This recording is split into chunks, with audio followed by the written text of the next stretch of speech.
Famine from Famine Studios. I have no hat. Yeah, we're here. We're doing the thing. How's everybody doing tonight? There we are.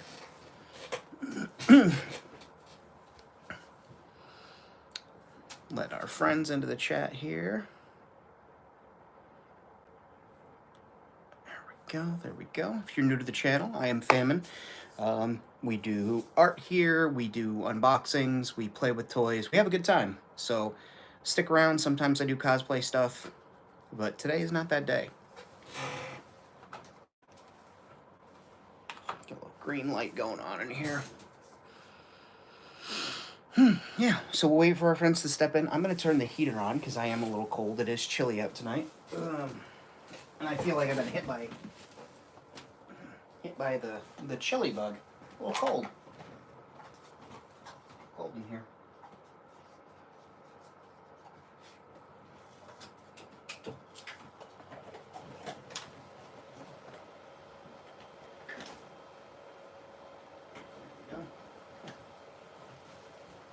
We'll bust out an old favorite of hats of mine. Oh yeah, we got the captain's hat.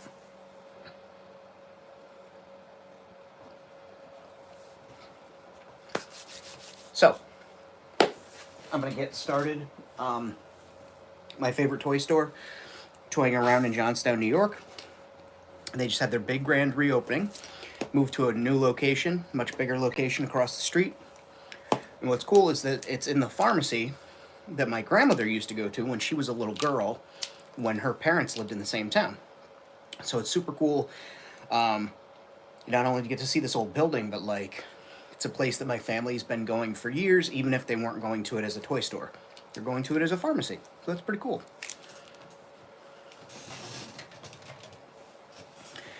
So let me I'll show you guys what I got today from Toying Around. And I'll also show you, I got one of my figures came in from eBay from MC Chris's personal collection when he was auctioning them off. I got the the Ralph McQuarrie Chewbacca figure. So that's a good one to have in the collection. My Amazon order for my, 3 OSHA figures got delayed / canceled because they were like, oh, there's a problem with the delivery. Yeah, it's weather. The car never came this way. So they returned my package to the Amazon place, and they'll try again. But, so as far as Toying Around goes, we can start with the fun stuff, the loose stuff first. Let me gather it here because the pets have managed to climb all over things. And by the pets, I mean Snowflake. But I'll bring you guys, I'll switch your camera down a little bit closer to me. A little bit closer to what I've got going on here. There we go. So, I went through the parts bin immediately. I think this is from Fortnite. It's a chainsaw motor, but it looks like it's been rigged up for something else. This is, I'm like almost certain this is from the Ewoks. Their little spears. I got a random sword. Some type of big ray gun type blaster. A couple of janky AKs from Fortnite. A side-by-side, like, blunderbuss type shotgun for pirates, space pirate. This weird gun. Couldn't tell you what it's from or who it's for, but it looks neat. Looks like it's some sort of flamethrower, maybe? I don't know. If you know, let me know in the comments. Picked up a snowtrooper helmet. It's excellent. My man. Going in, got to get cleaned up and repainted, but if you know, you know. Let him go. And then another pirate body, Will Turner. So we got a Pirates of the Caribbean Will Turner loose there. He was only a couple of bucks in the loose bin, so I scooped him up. I will certainly take those action arms out of there. Hey, what's up, Red? Ant, what's happening? So I guess we can start.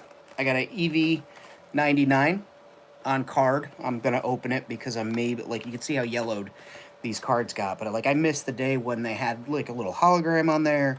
Figure came with an accessory. Power of the Force line. I mean, you could see how terrible Luke was and Lando.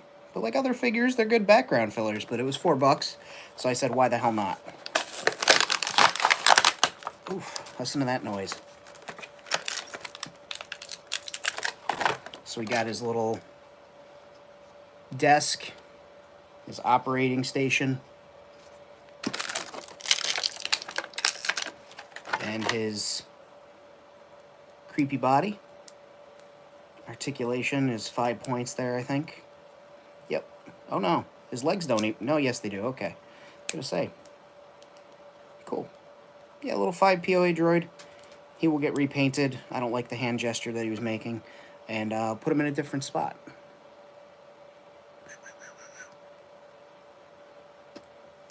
And, you know, cool little table thing. Let me know if that heater is too loud. Yes, that was the correct vest. That was this vest right here that you sent me a picture of. It's got the little stitches on the side.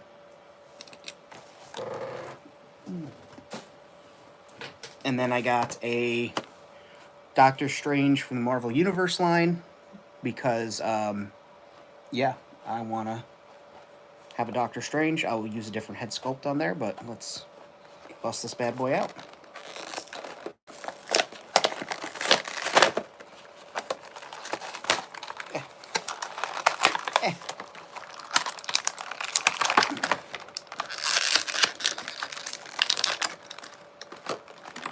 All right. Shield. Oh. There we go. Hey, loud noise. Sorry, loud noises. And then we got there's a little thing in there to keep his hair from touching the plastic. I don't know why I'm making so many noises and suggestive noises. What's up, Timbo? But yes, he's got the Eye of Agamotto and the cape on. He's got the Kirby crackle happening around his gloves, which is cool. Which is, you know what's funny is they can give him the Spider-Man, like, thwipping hands for doing magic, but they could never give any of the Spider-Man figures both whipping hands for wall crawling. So, but yeah, I got a Doctor Strange now. And his head apparently spins all the way backwards, if you're careful. So, he will eventually have a place in Gimmick as part of the Marvel stuff that I'm doing. But Sorcerer Supreme, and big fan of metal. It comes with a base, which I'll probably use to paint figures on. And then there's a couple of Trask Industry signs throughout Gimmick. So I wanted to put up an old Sentinel. And I picked up this one for $21, 28 bucks. I'm sure I could have gotten him in the store or something like that, but I like to support local stores. I haven't seen these things on the pegs. And, yeah, I don't feel bad.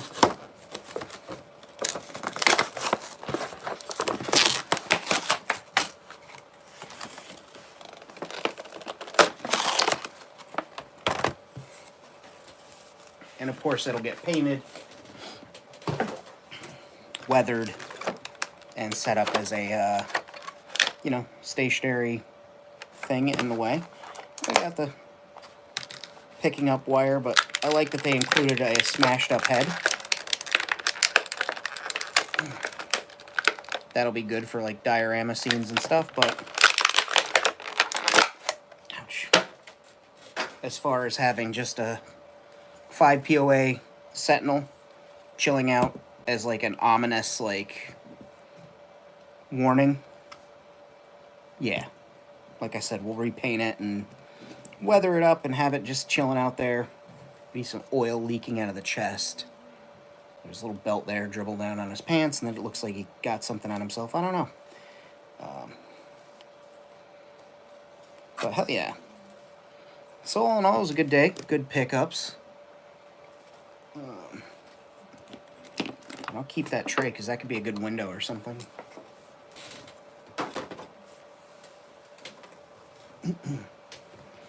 But otherwise, how are you guys? How's everybody doing? I'm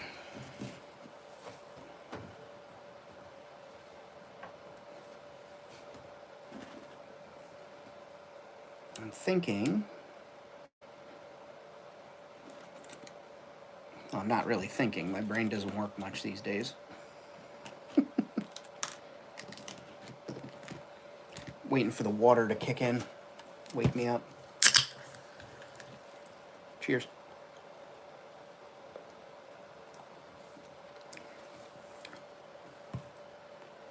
Yeah, captain's hat because my cowboy hat's in the other room and I was too lazy to go get it. So I figured I'd go with an old favorite. My adventurer captain's hat.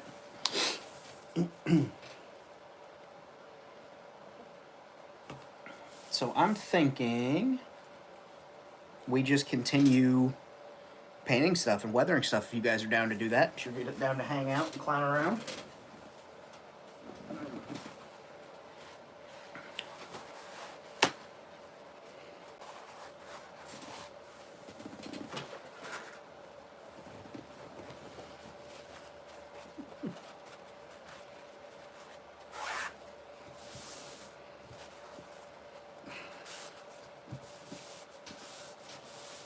Don't get used to the captain. Look at the white cat hairs, brand new shirt. She's looked at me wrong and I got white cat hair on me. Snowflake. Yeah, so we'll do this. I've been calling them space freezers, but it's from Jason Jensen Trains. It's one of his models. I don't know specifically what it's supposed to be, but I've been painting them to look like refrigerators. Yeah, Bjorn said he would have to catch the replay, so you guys got a freebie today of being the first one through the door.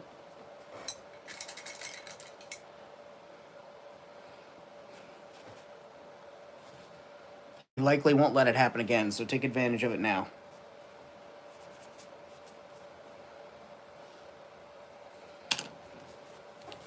I don't recommend going through his things in his locker, but you could go through his things in his locker. Come on, titanium white. Is this empty? No, it's just plugged. That's the one thing, is the titanium and titanium white does its job and sucks all the moisture out of the paint.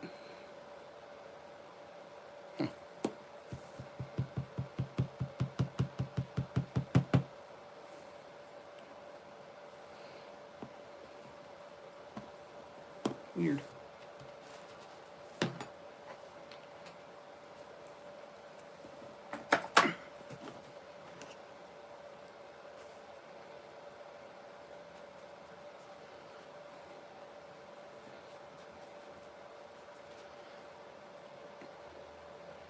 Anybody get up to any world building today?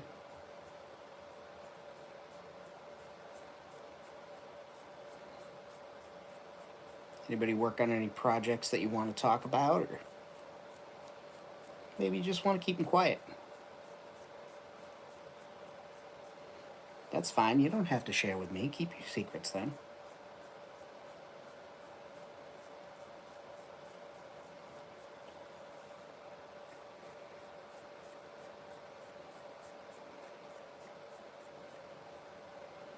Wow, this thing is slick. It's so smooth it doesn't want to take the paint. Well, it does want to take the paint, but it's... I don't know. Could be me. Could be the way I'm applying it. Which has happened before. I do things wrong from time to time. No reason to share that information with anybody on the internet.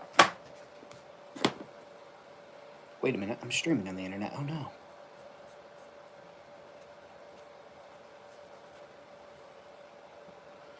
Lightly with some acetone. This has already been primed and prepped. And I'm also out of acetone, so here we are. That was actually, it's been on, acetone has been on my let me grab that while I'm at Lowe's list for weeks now. And as you can see, I remain out of acetone. So, we got that going for us, which is nice.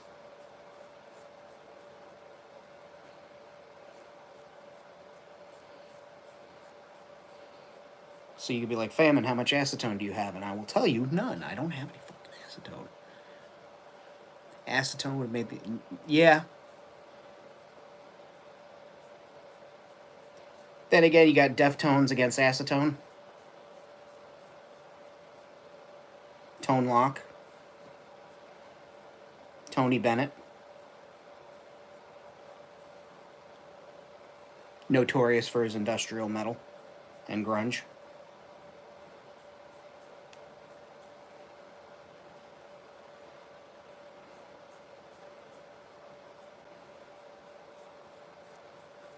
Tony Bennett and Tone Lock could have done an album together and called it like Two Tone or something, and it would have been great.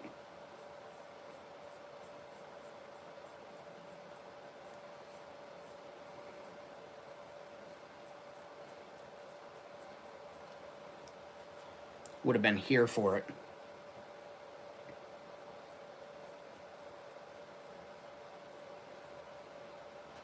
Because like, what a timeless voice! What a classic, just Hollywood crooner. And then there's Tony Bennett too. It would just be amazing.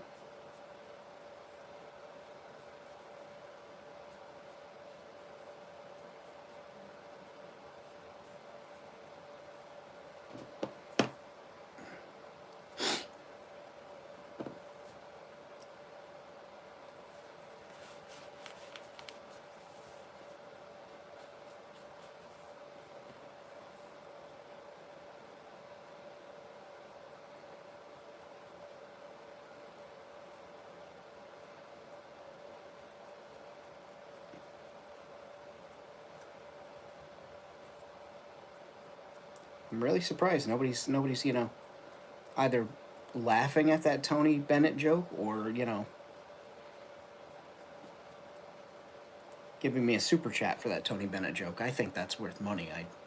If I worked for NBC and I was doing Saturday Night Live back in the 80s, late 90s, or mid 90s, I would say, that joke would have killed. Joke would have killed. That would have been on a bonus feature on a DVD.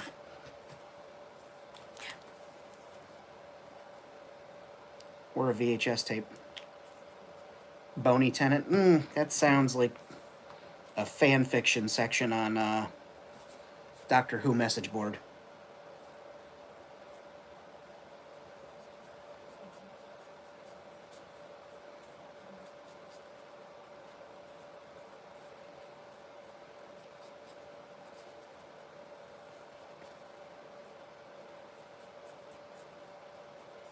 Or if they got David Tennant to star in the remake of The Machinist.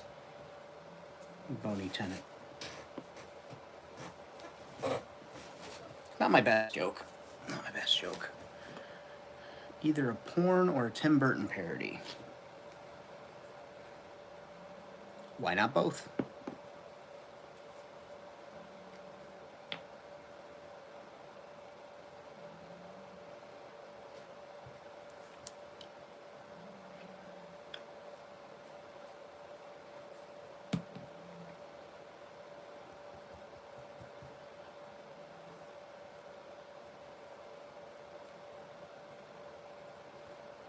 It is chilly in this bitch.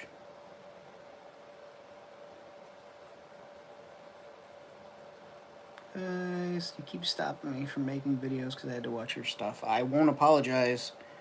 But yeah, if you got shit to do, go do your stuff, my man.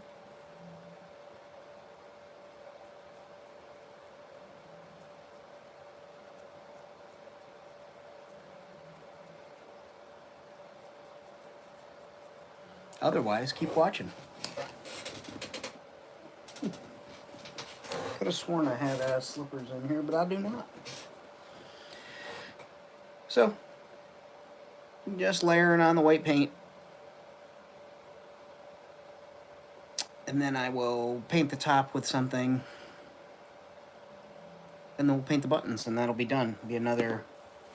Maybe we'll graffiti it up or something. I don't know.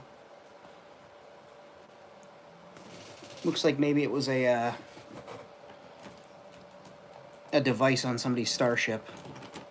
You know, a cooler in somebody's personal belongings. And now they're no longer on the ship, so, you know, repurpose their little cooler. I like that idea.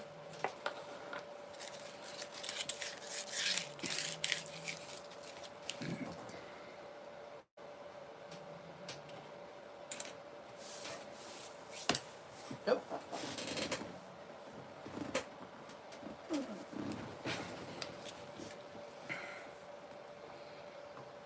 Chilling with Meg watches Trudeau explain how he's going to outmaneuver.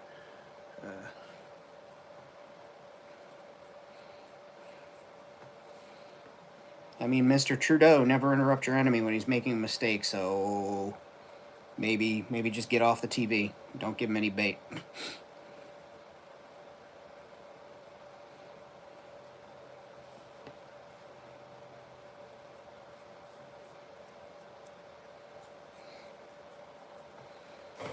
All right. Whew.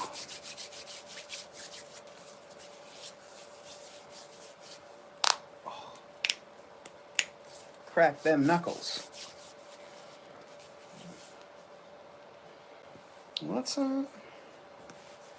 Let's do this. Let's grab from yesterday's pile. We had that sitting chair. Really, fam? A sitting chair? Yeah, a sitting chair. I said what I said. From the Park Lane Unfinished Miniatures line. And it is just a little wood kit of a chair. Very light. Probably say basswood. Laminated, probably laminated basswood and balsa wood. But what I'm going to do is, first things first, I will take a sanding stick or a beauty blender, or not a beauty blender, a nail file, and just hit all the edges just to make sure they're round, because these kits are slapped together very fast. And you say, Famine, how fast they slap together? So fast, in fact, that this one is actually put together incorrect. You can see that there. But the other side is perfectly flush. Why is it like that? I don't know. It looks like maybe the rectangle or the square or whatever this is off. But it doesn't matter too much. Just blend that in there with the nail file. Anywhere where there's a little bump. Where to get the chair? Well, if you paid attention on yesterday's homework assignment, you would know the answer to this. So why don't you reread chapter 12 and then come back and tell me. I'm kidding. This was from Joanne Fabrics.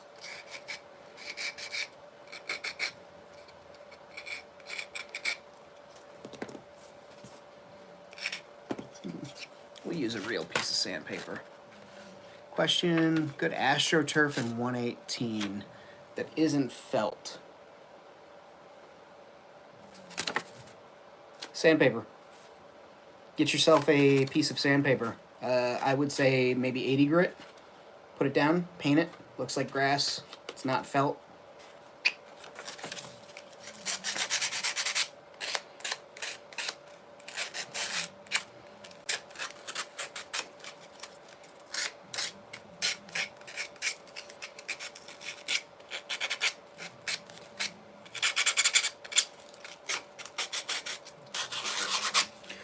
All right.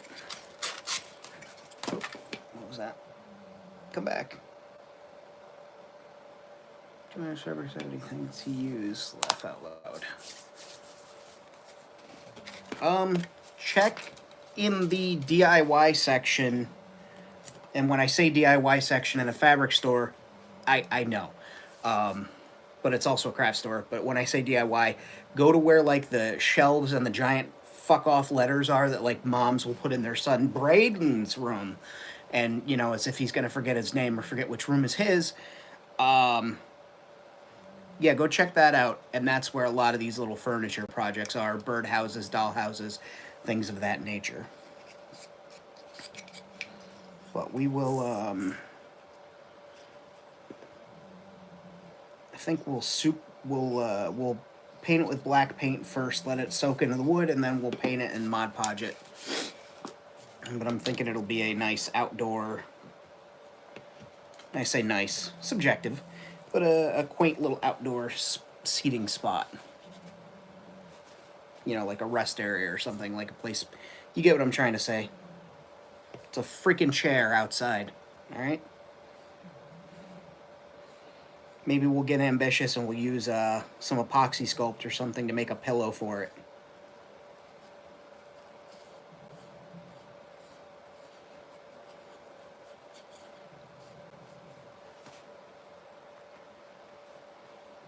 But yeah, just black, regular craft paint, apple barrel.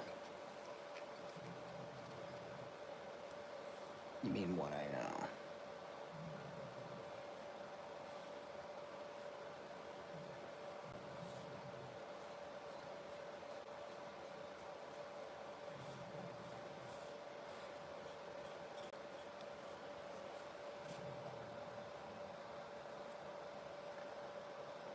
Oh, sure. I could probably, you know, probably sit down and make these and sit down and make benches and stuff, but I like to modify existing things. It saves me a headache 90% of the time. Sometimes, oh god, I'll give you a little insight. It's been so cold today that my teeth hurt when I went outside. It like got that blast of sensitivity, so now they're like still super sensitive. You know, sometimes you can feel something and it makes you like get goosebumps and makes you like you cringe. That's precisely what's happening right now. Is the brush is snagging on a couple of little things. Oh god, that's terrible.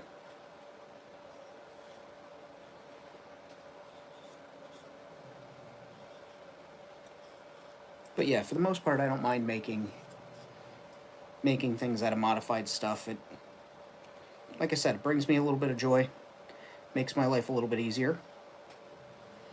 It's usually very inexpensive.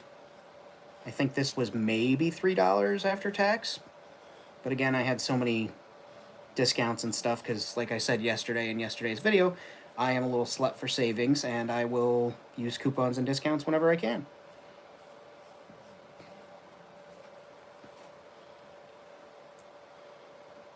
Yeah, there's a ton of things that I could do. I could DIY. I could scratch build.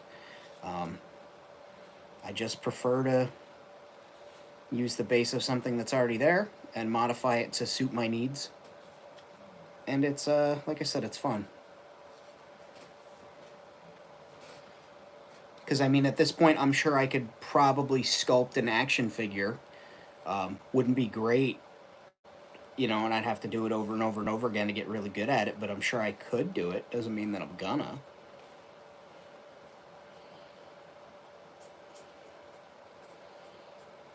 Too much work. Now, if somebody came to me and said, "Hey, Famine, I want to commission you to make bespoke little dollhouse furniture for my 118 world, but you gotta make it by hand and I'll pay you copious amounts of money," I'd say sure. Unknown benefactor. I'll gladly do that for you for the agreed upon cost. But ain't nobody paying me to work on my stuff but my patrons. And none of my patrons have ever said, "Hey, Famine, cut the shit, make it yourself, or we hate you. And, you know, we hope you step on a Lego." I hope my patrons don't say that. They might say that about me in the chat. I don't know.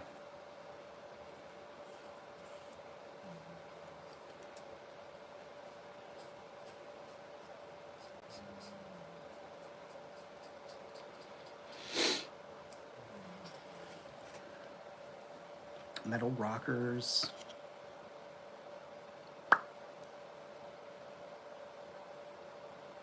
Okay. You'd say it. See? I knew people were talking shit in the chat. Thanks, Red.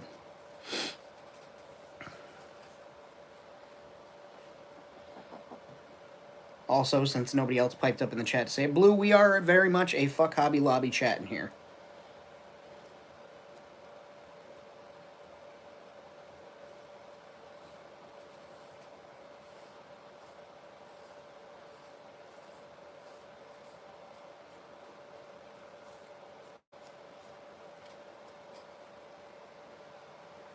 He says anything to assist.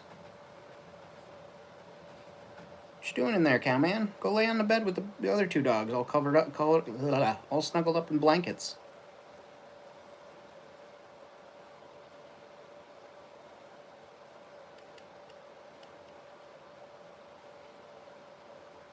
He's like, nah, I got my own blankets down here. Ain't nobody gonna take from me because I'm in the crate. So let's see here. We're getting there. I just got to paint the inside and do a little touch up, and that'll be primed. Plenty primed.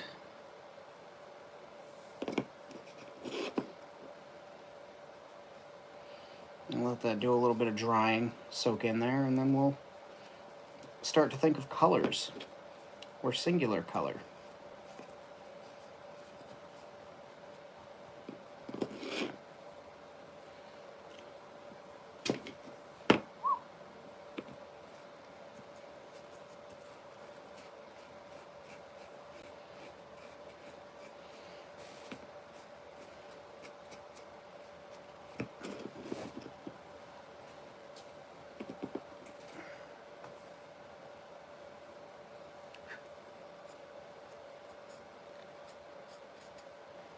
Nice, nice, nice.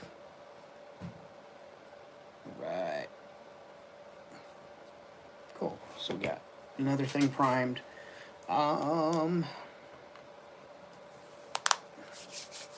Most of the stuff I make is personal. What are you going to use the chair for? A random seating location diorama fill piece. And then I also have this that was in my stuff. It looks like I started to prime it, never finished, so I'm going to prime it just to get it out of the way. That way I can just pull it when I'm ready to use it, when I remember. And be like, oh yeah, that's what that was for. Make some good windows. This was also from a similar line that Joanne carried. Maybe they still do, I don't know. But it was like a room divider. It had a little base on it. I just didn't like the little base. So I popped it off, trimmed the tabs. And, yeah. I considered snipping each one out, each section of two, and making them into roadblocks, kind of like Jason Jensen's roadblocks that he's got on his site, jasonjensentrains.com. Go check out his sci-fi stuff. He's got amazing 118 world building accessories and dioramas that you can purchase. But I figured, you know, I just remember having a very distinct idea of what I was going to do with this, and then I painted it black, primed it, so that the paint didn't, you know, get sucked right into the wood, and then I'd have to do it 20 times. But now I can't. You can, what was that? Sorry. Dremel some patterns on the sides. I could, but I won't. Make a sign like Starboy. You're going to need to elaborate on that. Also, I can do things with the Dremel. I just don't, number one, I don't like to Dremel in here with the dogs and cats in here. And number two, I like my surfaces kind of plain, because then I can graffiti them later or put addresses and stuff. Like, let me give you an example. My flat surfaces I like with a lot of, so my flat surfaces, like up here on this back wall, I like to have a lot of texture. So those are textured. But as far as like the sides of my buildings and stuff, I like to have flat surfaces. Let me see what I can grab from over here. I knocked some stuff over. Something plain. That's a dice. Yeah, see, again, all my stuff is like against the wall. So it's got texture for photographs, but you know, cast shadows and stuff. But then I like my things to be plain. I also have this seat. That's another one that's been primed. I just have to paint it. I used the other one from this set in the little bar that I have. And it looks really good in there.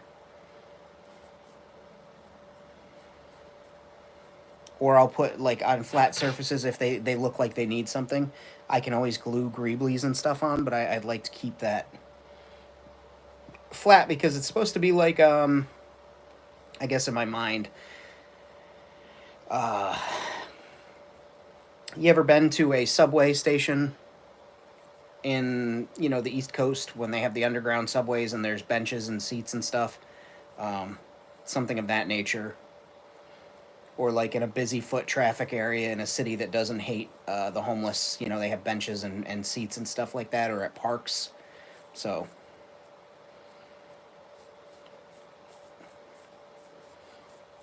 or it could just be a chair that's sitting there in, you know, somebody's space apartment. It could be something that somebody leaves outside of their store because they have an old, you know, Peepaw comes and helps run the shops. And really, it's just Peepaw sitting on the front porch every day saying hello to everybody. We don't know. We don't know. I like my stuff to tell me stories. You know, these guys can vouch for that. The people that have been in the chat, been to the different shows that I have, that I do here. And I like my stuff to start telling me a story when it gets to a certain point.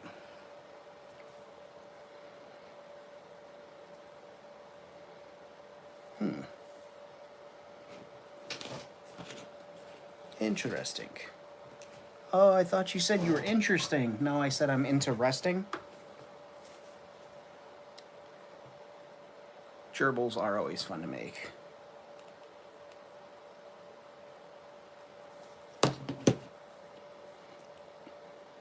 Taking a shot in the dark and guessing you meant greeblies. Unless you're making little sculpey gerbils, and then that's also awesome. But if you're making real gerbils, oh, wrong chat for that, brother man.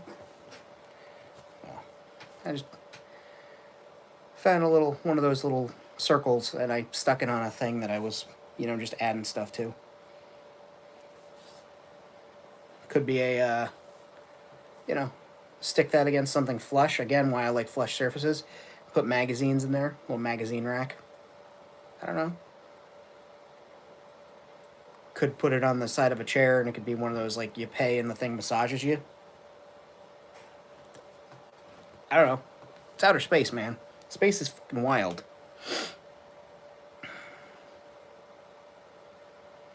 Also, anybody in the chat, do you guys do any miniatures or miniature games or anything like that? Sound off if you do. It does look like a park grill. That's a really good... Huh. I'll give you credit. I'm going to steal that idea. That is a spot-on observation, friend. I'll probably make that into a little barbecue thing. Clever. Clever. But yeah, if anybody in the chat plays any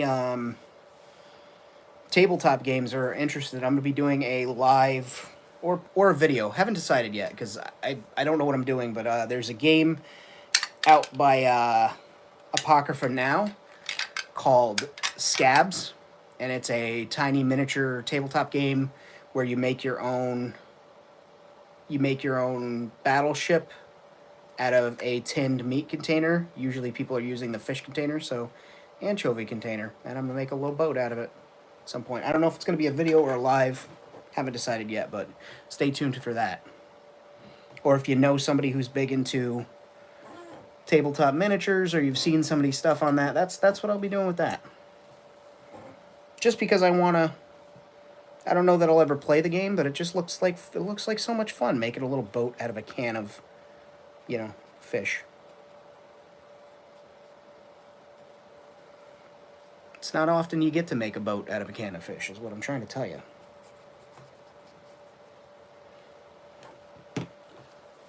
And if you do, impressive life you lead. Alright, so let's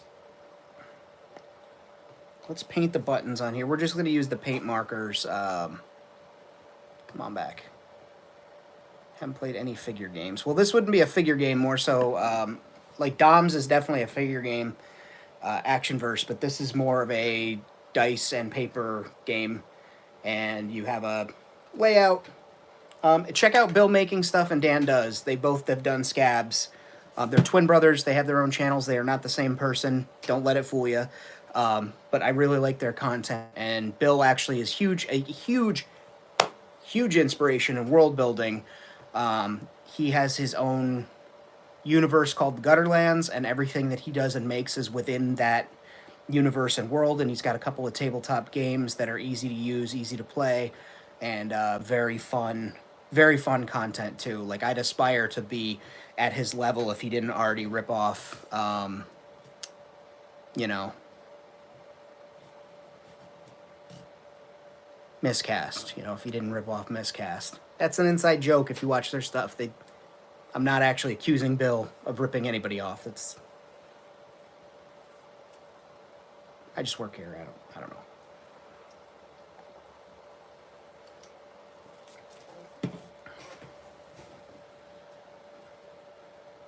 Right, buttons. What did I use on the other ones? He does still have cat. Yes. Whatever. It's my universe. I'll do the buttons. Whatever. Blue and red. Those are the classic Star Wars light colors. And maybe we'll do one green, because we can. Here are the buttons. Quite literally, I'm just going to use the tip of the marker to color in the buttons. And I'll give them 2 coats from the marker, because we want 2 coats. Watch Role Playing Guy. I don't think I've heard of Role Playing Guy. Sounds like something I'd watch.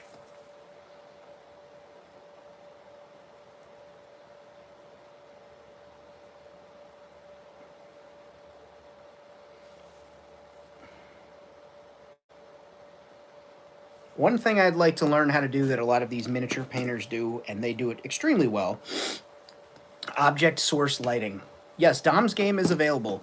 Talk to Dom, message him, ask him. I know he's got a Patreon that also has stuff available for that, but I do believe that the game is available for playtesting, and I can also let you know when we need playtesters, because I've been tasked with that a few times playing, and it's very fun. And I played a chicken character called the Mother Clucker. And, yeah. Sometimes you gotta let the enemy know it's time to get clucked. That's also part of Rad's game that he's going to be doing with Dom for the big challenge that they're doing. The death race. I don't know how they're going to organize that or what the rules are. Nobody tells me nothing. I just know that that's included because he said it on the show a couple of times.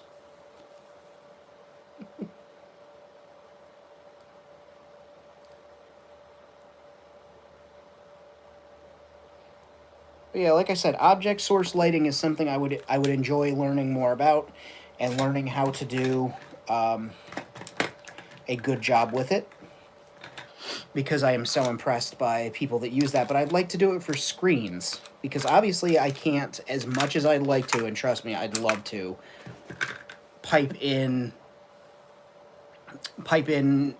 LEDs and fiber optics to computer consoles and stuff. Like, I can wire some of them, and I've got a couple little screens for projects, but just to be able to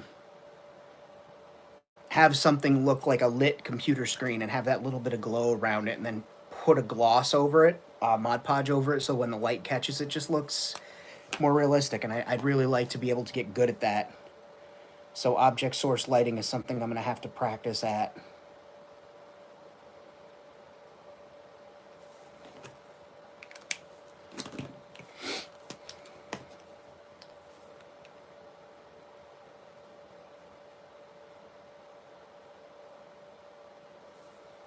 There we go. Focus up. Focus. Not on me. There we go. But yeah, buttons.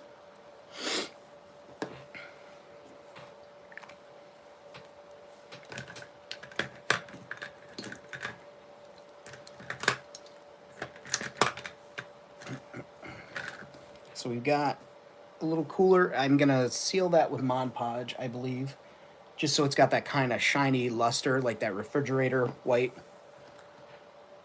Extra gum plastic packs for glass. Oh, for computer consoles and stuff, that works. That definitely works. I have a kit from Raccoon City Customs. And I was fucking around. Was trying to rush.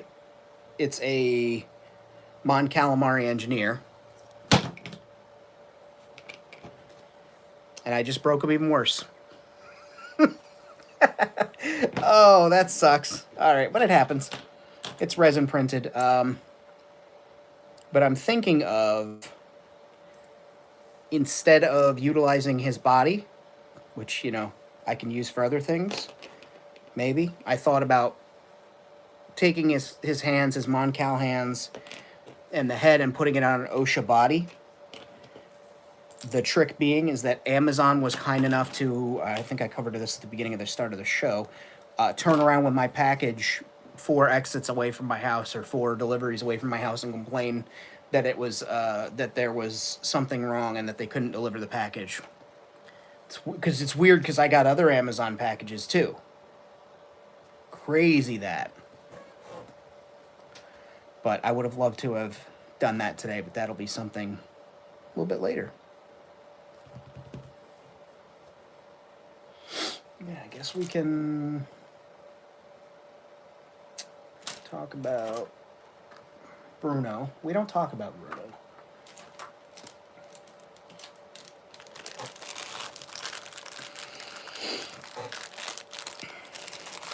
Like I said, I love plain wooden blocks. And these are from, again, the Park Lane line at Joann Fabric.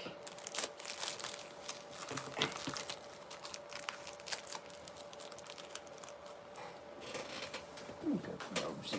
She's so pretty.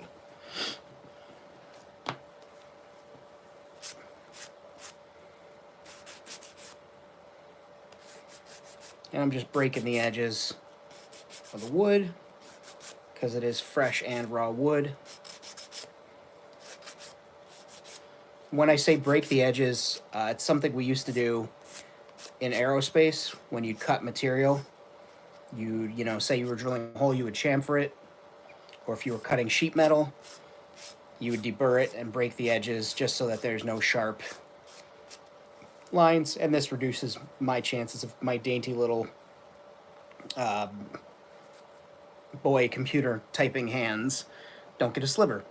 So you can kind of see the difference.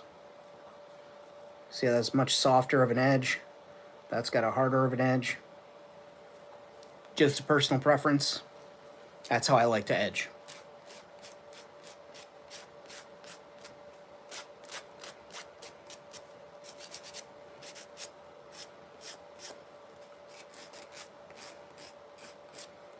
Honestly, some days I don't know why you guys tune into my jokes, my artwork and things like that.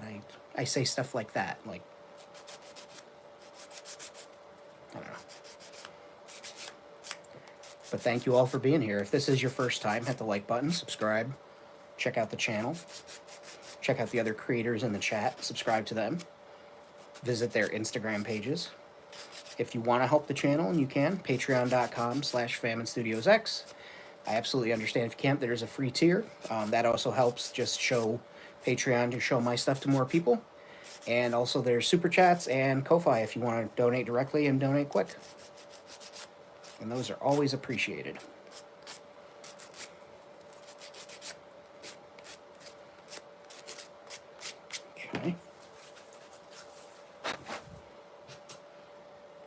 feels nice.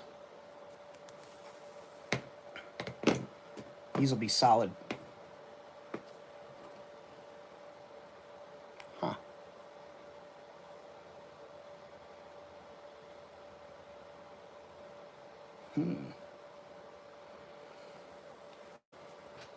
Could airbrush that design onto these. Not gonna, but there you go. Another use for something. Airbrush stencil. And we've got the third cube here.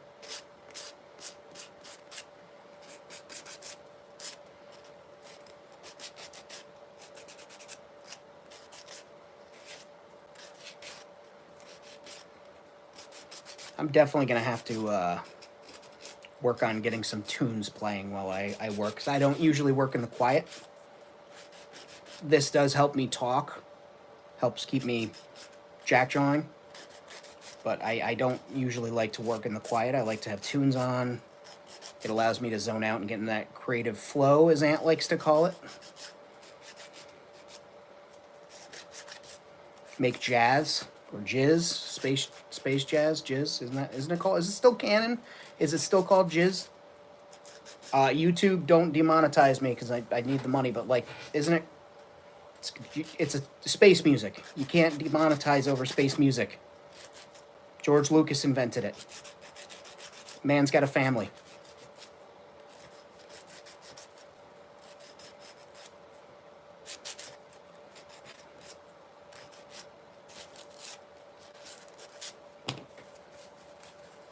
Right, all right. So we got 3 blocks. Let's make them into something, guys. Let's do that.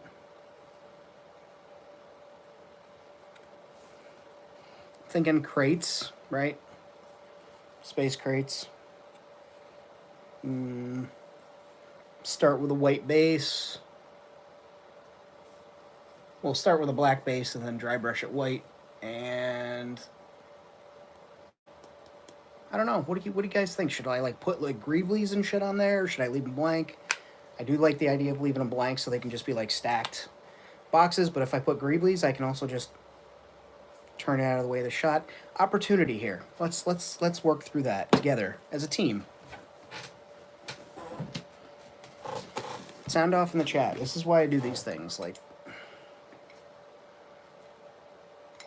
I know that you guys get advertisements on the channel during my videos and stuff, and I'd love if I could just not monetize, but it's real out here on the streets. John Williams. Yes, John Williams did write jizz. Yeah, he played some jizz. All right, him and his... I don't want to... That sounds so weird. John Williams played jizz. Did you hear about that old Johnny Williams guy? He played the hell out of some jizz last night. See what I mean? But yeah, I like to keep these streams free. That's what the Patreon's for. That's what the ad revenue is for. Because I want to make this education that I have learned and earned a little bit more accessible to other people, and let them learn stuff too. So that's all I ask is if you can't help the channel, which I absolutely get, share it, like it, pass it along to somebody else who may want to learn how to do these. Whoa, there was some black paint in that brush still. Doesn't matter, but somebody who may want to learn from this, or has expressed interest in this, or is just curious about like what you check out on YouTube, recommend the channel. It helps. And I know a lot of you have, because I get a lot of visits, from people that aren't subscribed right after, I put out the request for you guys to share stuff, so thank you.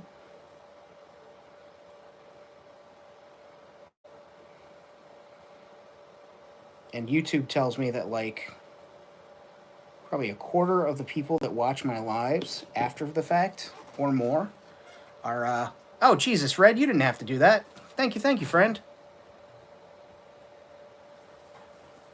Well, I appreciate you. Thank you very much. That is towards the goal. I can't remember what the goal is, but it was something funny. I feel like it was something funny. Yeah, the YouTube system tells me that a little over a quarter of the people that watch my replays don't they aren't subscribed. They just come back because I pop up on their recommended. If that happens, just hit that subscribe button. Make sure you're subscribed. Turn on the bell notification if you want, because I go live Tuesdays, but I also, as you guys have seen, Friday and Saturday.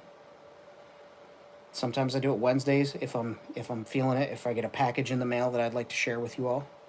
Oh, that was the other thing. Here, while this is getting Mod Podged and drying, hang on. I pride myself on my paperback Star Wars library. I've been buying paperbacks of the Legends books for years. I have a huge library of the reference books. I love those too. But this one, I won from the MC Chris auction, and it is the Mandalorian Armor. It's the first book of the Bounty Hunter series. So super excited to get that, and it came from one of my favorite musicians. So. Like from his collection. So that's fucking dope. It's in great shape. Good spine.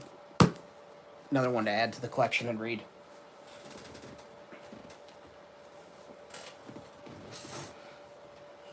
I love sharing my package. Yeah, it is like art class. And that's the thing, is like I love, like they talk about I say they. I've seen people online discuss what they call parallel play, or people with autism favoring that, or people on the spectrum favoring that. I think, and I'm not a doctor, I don't know what the fuck I'm talking about. I make this up as I go along. But, like, my feelings is that maybe it is part of that as far as it goes to people being on the spectrum that miss that type of engagement. But it's also how we were raised to do things for 12 years. And then we go into jobs where we do things for other people a lot of the times in the same spot with other people for 12 years. So like work, what's the word? Community. Like we want to be a community. We want to take part in a tribe. So people wanting to do, parallel play or just come over and hang out at the same spot and work on the same things or jump on a live stream while somebody's painting so, they can have the background stuff. Like I think it's something very human that we miss. And, I don't think there's anything wrong with that. I think it's dope that like people I will put on the television, like I said, or I want music or something playing in the background because I want to be doing things with people or the illusion that there are people there. So, same applies here. So thank you. Again, thank you for the super chat, by the way. That is huge. Always appreciated. We're going to let the Mod Podge cure. At least for a couple more minutes. Then we'll Mod Podge some more stuff and start weathering things, painting things, weathering it. I'm going to open this. I'm going to wait to open this. I want to open it, but I'm going to wait a little bit. In love with this card design. I know a lot of people hate it. A lot of people effing hate it. This, to me, was like the peak of Star Wars being in the store, right? This was it. You walked into a store, giant Darth Vader on fire was everywhere. $4.88 for a figure. $4.88 for a fully articulated figure with accessories. You mean to tell me that we can't do that again? We can't have $4.88 figures? You kidding me? You kidding me? Look at what Spin Master. $9. I get that for $9. And there's extra shit in there. We'll open this. You can't do that for me, Hasbro? You can't come down $9? Unreal. I don't know what that was, who that was supposed to be. Felt like I was trying to do, De Niro, but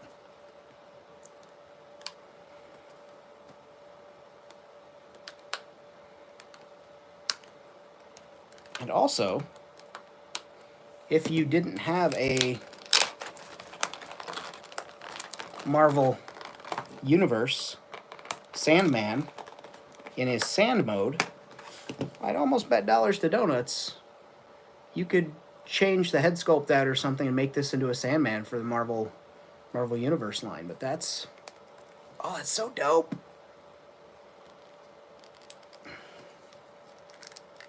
Oh, those are tough joints.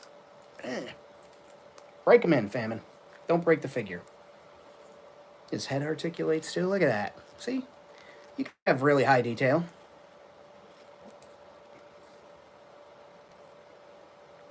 I would have been fascinated as all get out if I was able to pop those off and there were fists under there.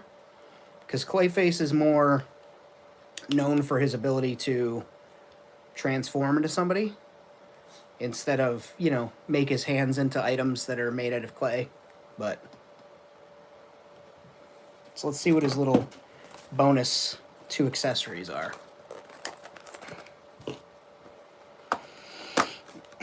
Yeah, this is the line that I got the Nightmare Batman from too, that I'm going to be modifying.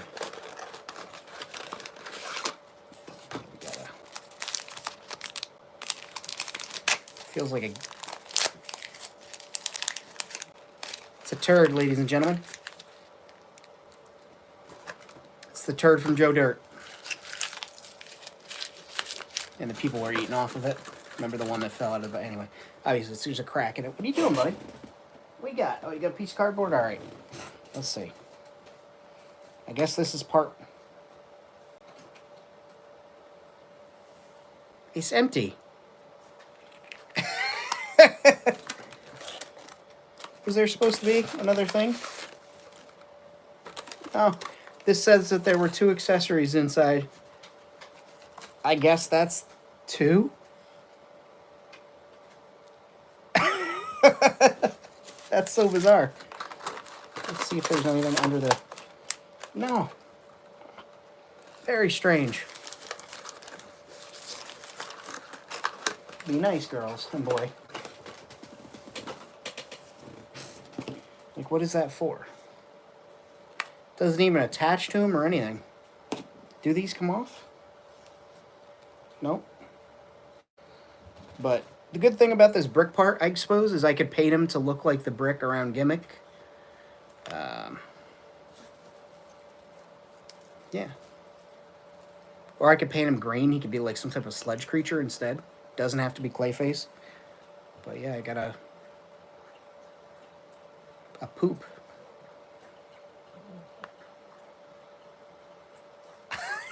If anybody's familiar with the Spin Master line, and like maybe this is a big deal, I don't know.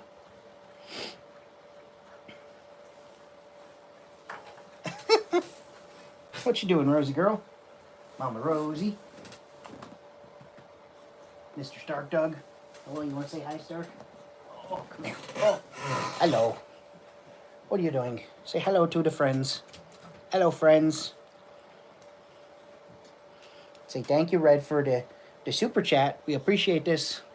Yes, we do. We appreciate the super chats here, huh? Do you need to do that right on camera? Do you need to show those guys your teethers? Hmm?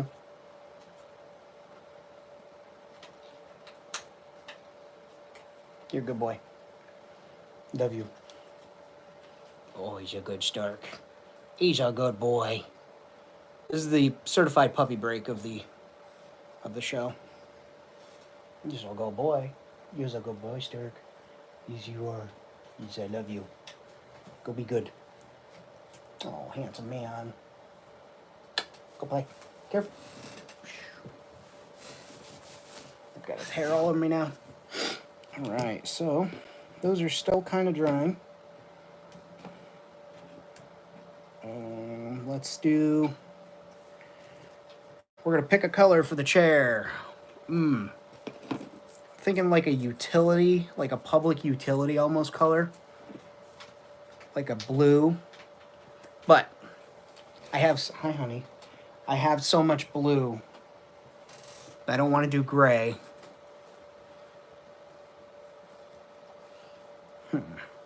Maybe orange? Sir. Behave yourself.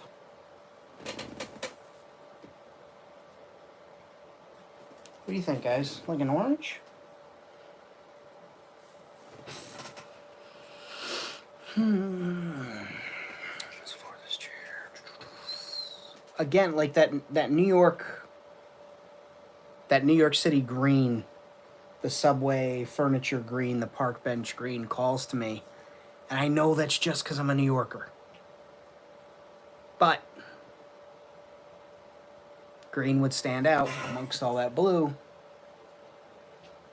I could do red. Nah, red is more like an emergency. Like, I feel like that would be more indicative of an emergency seat. Oh, you okay, Snowflake? She tried to jump out of a box on the blanket and it slid and she just failed the jump. You okay, Mau Mau? Oh, sweet girl. Where are you, honey? Did you go over to my side? Hi, baby. Hello, you okay? Oh, your little heart's racing. It's okay. Say hello. Yeah, it's okay. Say hi, Red. Thank you for the super chat.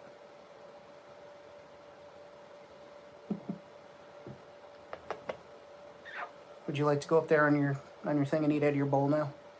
Or are you looking at the stuff you're not supposed to get into? Yeah, she wants to play with my painted stuff. Back 1 second. Famine's delivery service.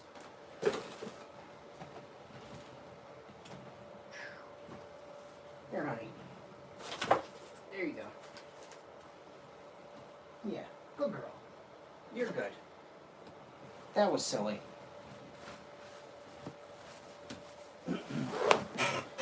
Oh, hey guys. Didn't see you there.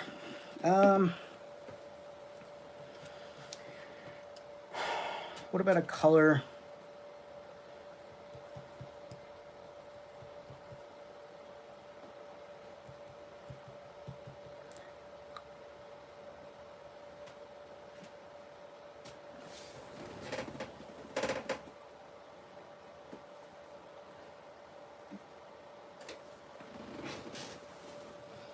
What do you got for colors, guys? Help a brother out.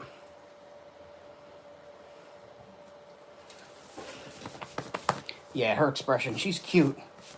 She's a goddamn menace. Best cat I ever met there. And thank you, Stark. Stark is a cute little doggy. How's Stark? Hi, Cowman. What do you got? Paper? Why do I hear crunches? What do you got? It's a piece of paper. How is that crunchy for you? You guys are weird, man. Absolute chaos here over in the studio.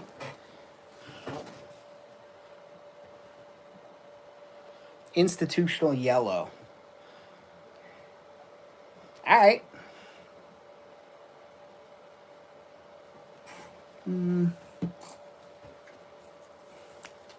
Okay. I can do yellow.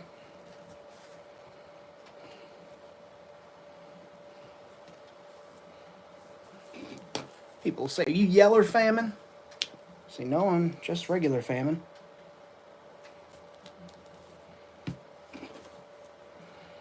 We'll put down some antique white from Apple Barrel first.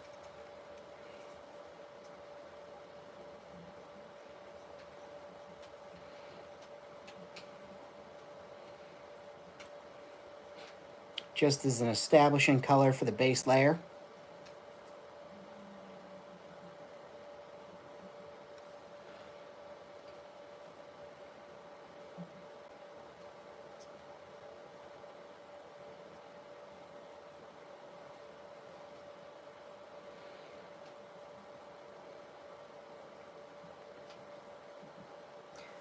You are so silly, Cowman. He's just got little pieces of cardboard stuck to his face. Says the man with a, nose piercing and cat hair in his beard and everything.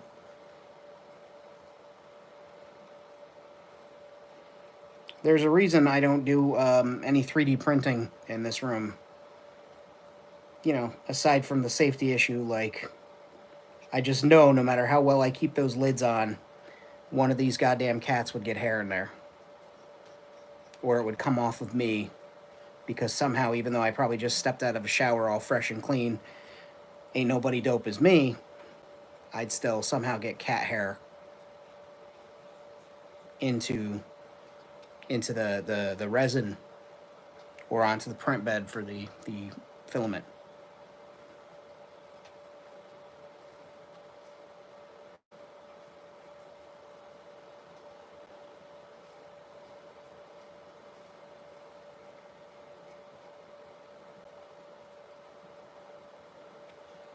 You can tell. Anybody in here garden? Anybody who's watching the chat here do planting or gardening?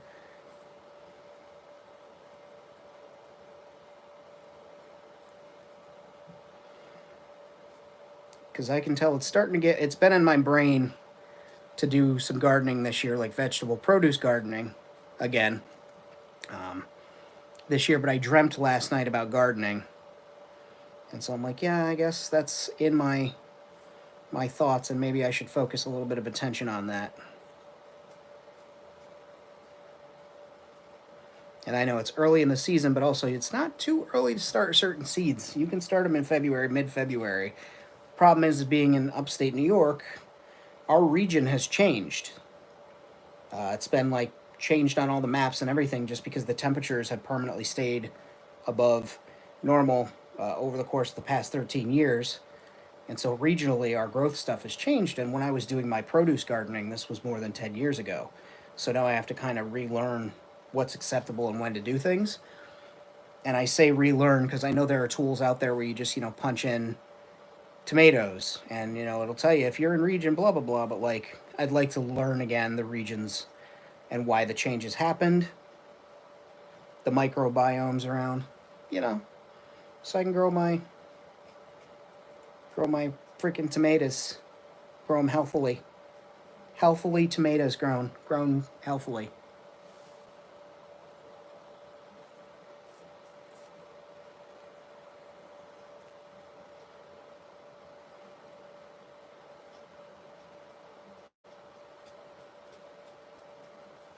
Just getting there.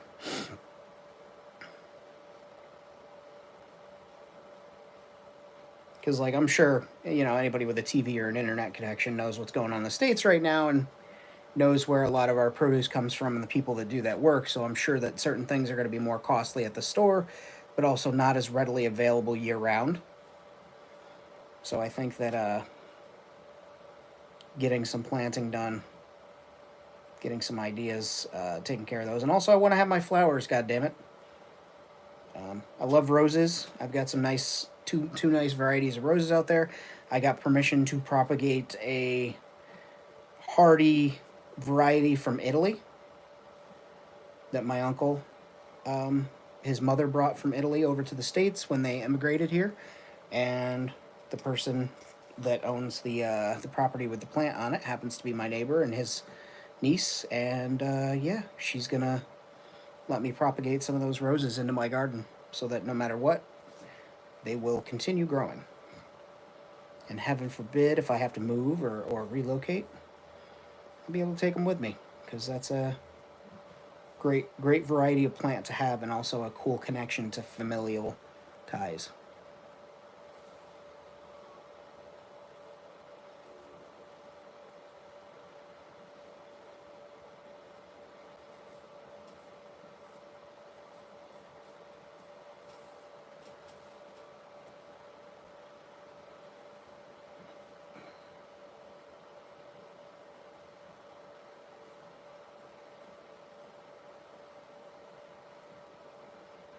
And we're just there. Does the underside need to be painted? I don't know.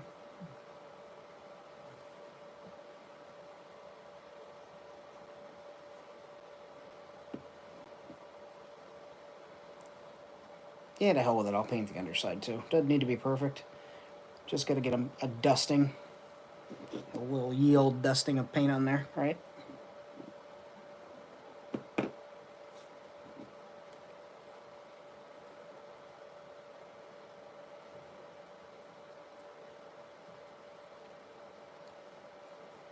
Because, you know, with my luck, I'll start getting into photographs where I'm like, oh, let me take a picture of the action figure from the very base up to make him look grand and heroic. And now you can see underneath the base of this chair, and you can see that I did a slop job on it. Also, Red, you asked about, you didn't ask specifically about commissions. You had mentioned not knowing how to get to the point of getting rid of something. Just when you make something for a commission, just remind yourself that you're making it for another person and not you. That's what I do. Is I'm like, okay, this is a commission. This isn't for me. You know, the things I want to do, you know, aren't the same as the person, and this is going to go out the door to them. So I'm going to do a really great job for them, and send it out the door with them, and that's going to be theirs, and it's going to look like that in their station. It doesn't need to, you know. And I rarely take on commissions. It has to be something that I'm interested in doing, which is a nice thing to say. I wish I, you know. But oftentimes I just like making things for my friends and wind up making something and sending it to somebody, or, you know, gifting it to them or whatever, because that's what I enjoy.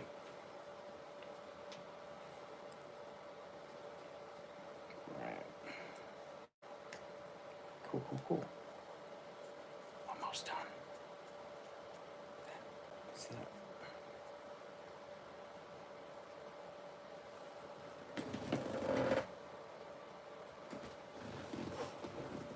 Guy's having the time of his life with a piece of cardboard.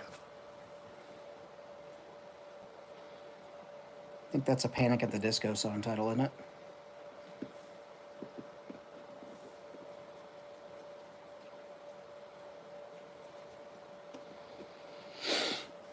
Okay. So we got the white on there, which is going to help boost the yellow when we start caking that shit on. Hey, Stork. Good boy. He's a handsome boy. Yes, you are, Stork. Yes, you are. He is a good Stark dog. Did you know that? Did you know you're a handsome man? Did you guys know Stark's a handsome man? Yes, he is a handsome man. Yes, you are, Stark. You're a good boy. Oh, you're so handsome. I love you. And that goes for you, too, if you need to hear that. You're very handsome, and I love you.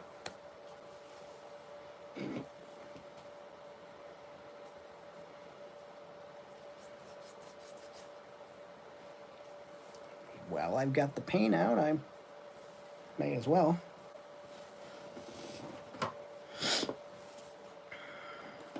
Experiment time. Hot glue.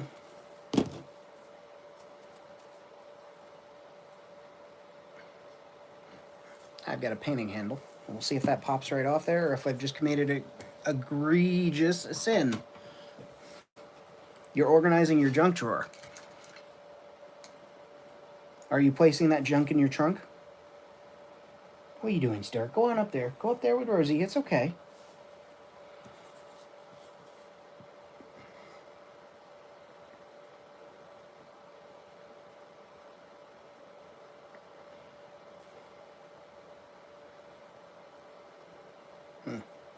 Maybe I should have really sanded these down. Some of the sides of these wooden blocks, by drawer you mean bins full of random. Oh, dude, I've got to... Yeah.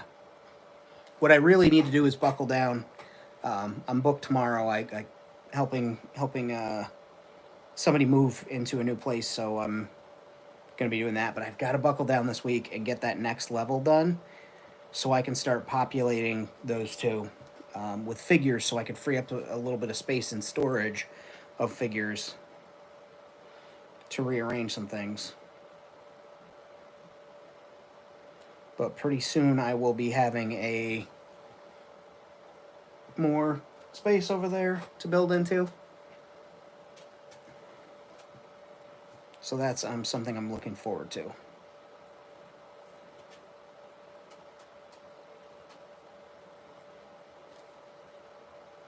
But yeah, see what I'm saying? How I should have like sanded? That's wood grain and that's wood grain. It's fine. But if I get these again, I think that I will do that. I will sand them, and then put a thick layer of maybe glossy Mod Podge on it, just to give it that dimension, and then sand it all smooth with, some finer grit sandpaper. Start rough, work it up to fine, just so that it's a little more smooth than that. But for what I'm using these for right this moment, it's all right. We're good. We're golden. Don't need to worry about ish. You know?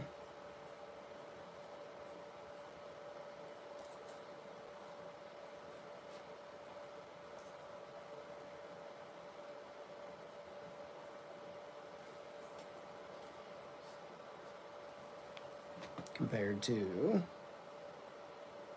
The lighting is very yellow in here. Very orange, I guess warm. Very warm lighting. But we're changing it. We're making changes.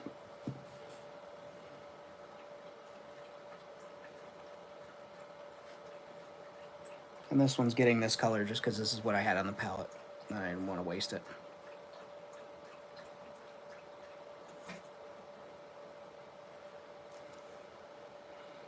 What you doing, doggo? You being a good boy?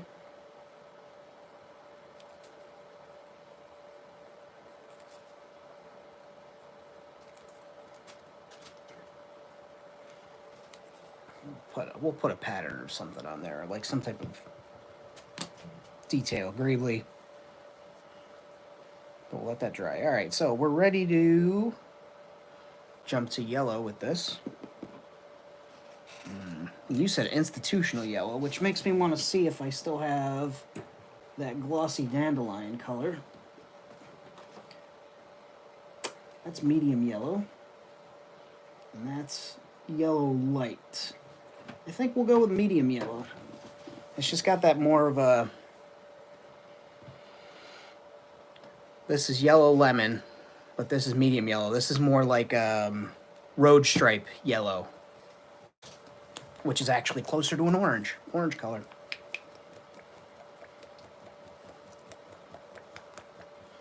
But we'll see. We'll see what this looks like. Oh, that's got a nice viscosity. Ah, it's very viscous. It's very viscous. That's going to go on there very well. Good job with your viscousness. Oh, yeah. That's eyesore yellow. That is definitely, we had 10 cans of this shit left and we had to paint everything that color. Absolutely. Good call, Red.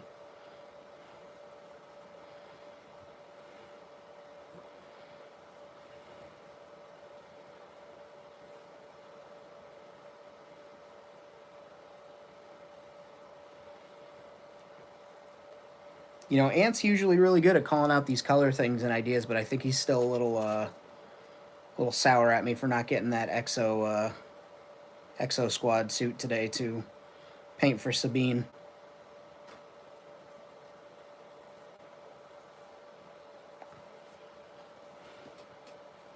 Go ahead, Cal. Go on up there. Go on up there and see Rosie. He's like, no, I want to look through your cardboard pile and see which pieces I can get away with running off with.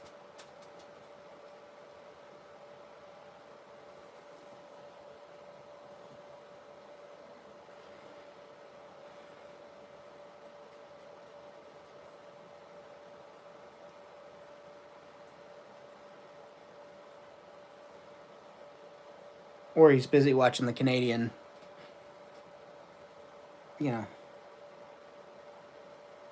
talk about incompetencies of the people that are supposed to be running this shit show. Oh my god, this is so yellow.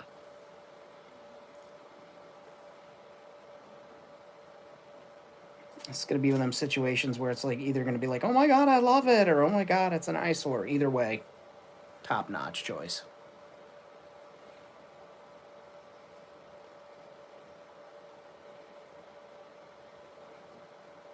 Oh, it's so bad. It's so bright. I love it.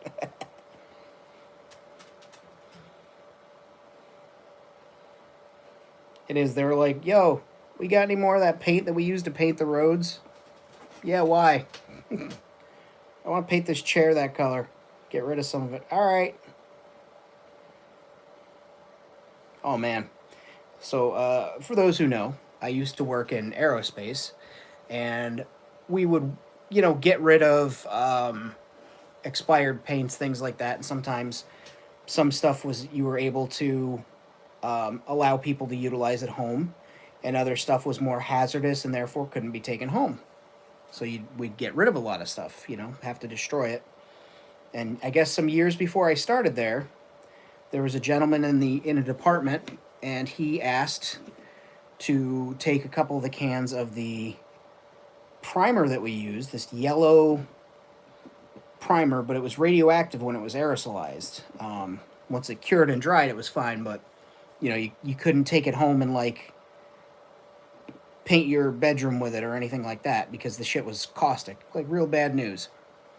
So anyway, this guy asks, "Oh, can I take a can of this paint home? You guys are throwing it away." They say no. Next day, this idiot drives to work with the doors of his car painted in the stolen paint. Immediately lost his job because he took it out of the dumpster when he wasn't supposed to. Because he needed to prime the door of his car and then decided to drive to work with it instead of, if someone was a thinking person that was trying to do a crime like that, and you knew you could quite literally cover up the crime with other material and no one would ever know. This chucklehead thought, no, I should be able to drive to work with this thing on my door, this paint, and no one will ever give me any hard time. Yeah, no, immediately lost his job.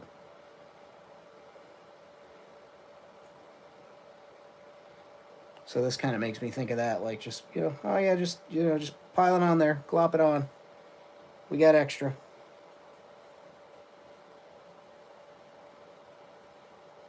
Yeah, that's a yellow seat, man. That is yellow AF. Let that dry a little bit. It's a good yellow.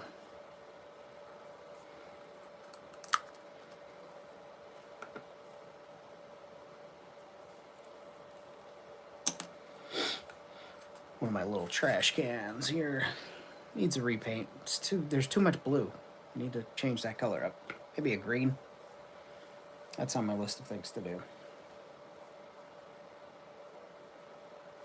And let's see if this block pops off here. Nope. Oh yeah, that's glued on there. Oh boy, we done messed it up. It's atrocious, right? It's great. All right, so hot glue, not the answer, but fun to use while it lasted.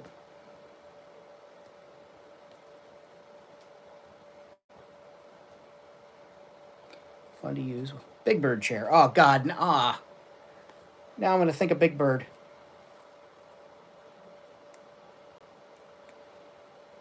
Who's your favorite Muppet? Anybody that's watching, let me know who your favorite Muppet is in the chat. And yes, the characters from Sesame Street are Muppets. Just because they live on a different street doesn't change the fact that they're Muppets.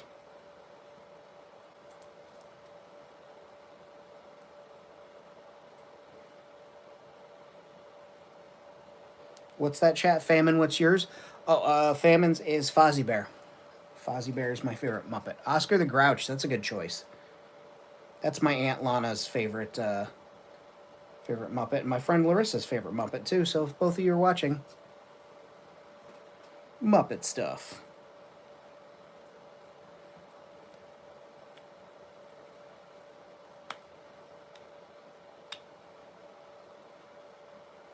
But yeah, Fozzie Bear, that's my jam. That's my guy. Waka Waka. Gonzo, also a great goddamn time, but the dude's got to leave the chickens alone, at least on TV.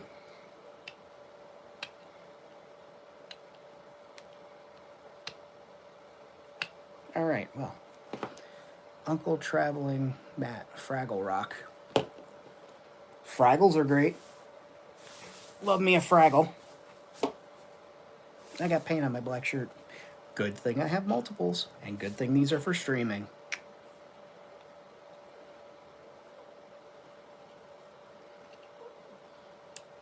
What I should have done is put on my, sounds dirty when you say Muppet stuff. Ooh.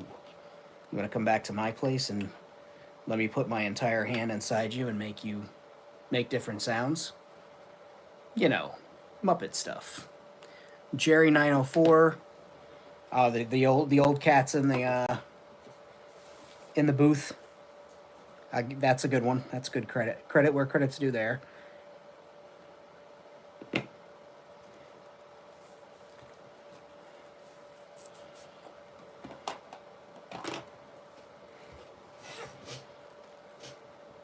All right. So yeah, I'm gonna let that yellow chair dry because I'm gonna leave it that color. It's like on there. It's not super saturated, but it's yellow enough. It'll take weathering really great, so I'm not gonna touch that. I'm gonna get that out of my way and just let it dry. That's drying. That's going to continue. Gonzo, Nebula's Nexus. Hey, what up, Nebula? Yes, Gonzo is great. But again, gotta stay away from the chickens. Gotta stay away from the chickens, man. You can't... The things that he's doing with those birds on TV, worse than Pepe Le Pew. Worse than Pepe Le Pew.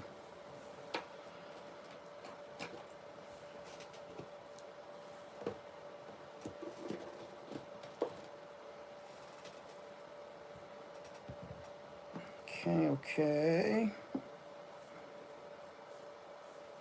That yellow is just like haunting me. I'm gonna wake up in my sleep tonight and be like, trash, yellow, trash. Oh God.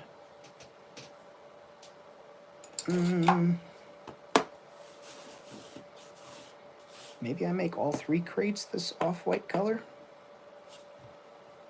It does seem very Star Wars-ish. I hear you, Peanut Man. Hi. I love you, Bubba. Muppet Babies. Yep. Muppet Babies was fantastic. Little Miss Muppet sat on a truffet. Didn't know where to stuff it. My God. The hell happened on the Muppet Show where you grew up? My goodness. You know, my children watch this program. They don't, because I don't have any. Never said we were family friendly. Only that we were friendly and we're like a family.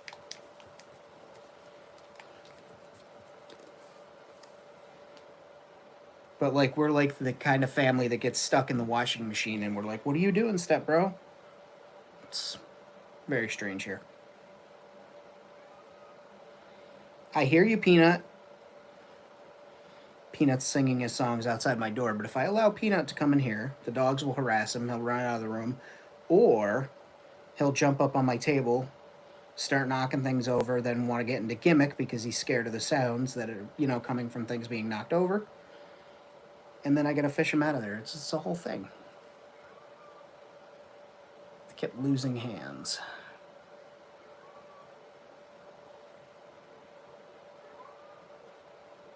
Kept losing jewelry. Never gonna get that ring back now. I hear you, Peanut. I also know that I did give you wet food, like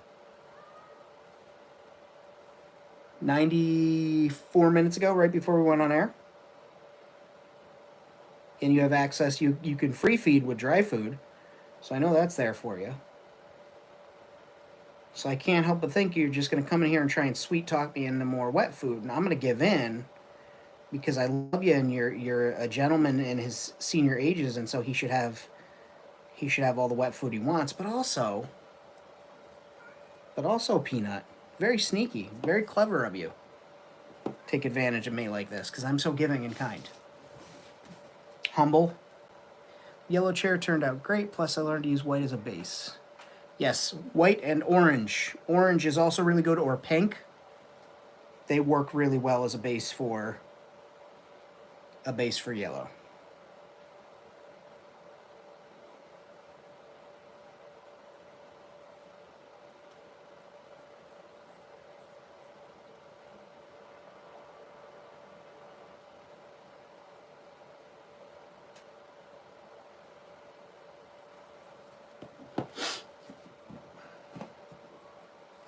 red. I've seen some people use red.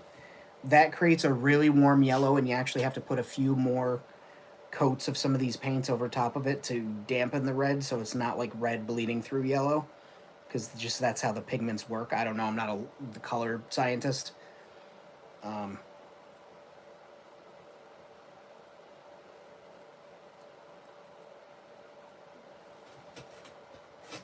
very clearly, which is why all my shit seems to have one common pain in the ass theme.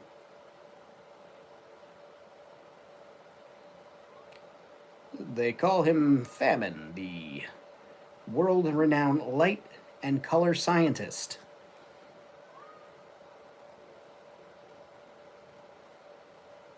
He's renowned because his work is not good. It is so bad they use it as a teaching tool to let students know what not to do with their artwork.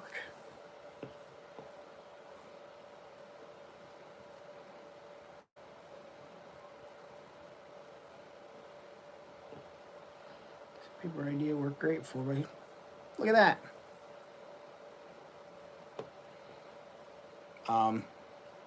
What led me to believe that that would work is I used to have, it was like fake grass paper, but it was really sandpaper, painted green. And I used to have it in this closet with dinosaurs on it. I had stapled it in place, and I remember like one day I was rubbing a popsicle stick on it, like you do when you're 14 and bored, and it sanded it, and I was like, this is sandpaper. And I was looking, and it was like, exactly what sandpaper is. Adhesive, substrate. And it was just green painted sandpaper. And so I was like, I bet that would work. And now here we are. You know that's not true, Famine.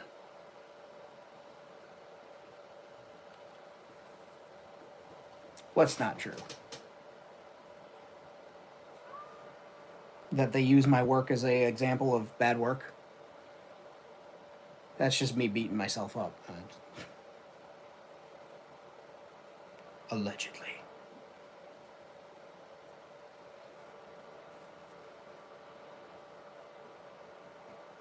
Here's Famine beating himself up again. I've actually gotten, I think I've gotten better at toning down my self-deprecation, even as humor goes. You know, just to, it's like, I've had multiple people say it to me and tell me, and it was like it took seeing this TikToker. She was talking about Bruce Lee and played a clip from Bruce Lee, and he was speaking about how, you know, you invite what you speak about yourself into your life, and, you know, like if you say bad things about yourself, you're going to start to believe them. And I was like, damn, Bruce Lee, you're right. You're right, Bruce Lee. And everybody who's told me that before.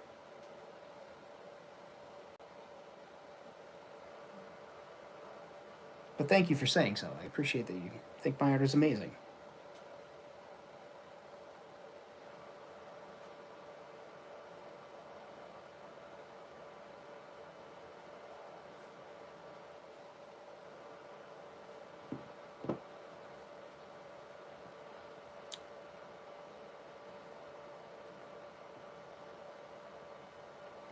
And for anybody sticking through this marathon, thank you so much. If you're new, hit that subscribe button.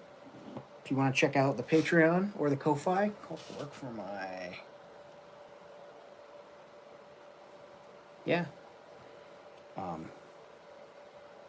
yeah, if you're new to the channel, subscribe. That always helps. If you want to help support the channel, you're in a position to. And I understand if you're not.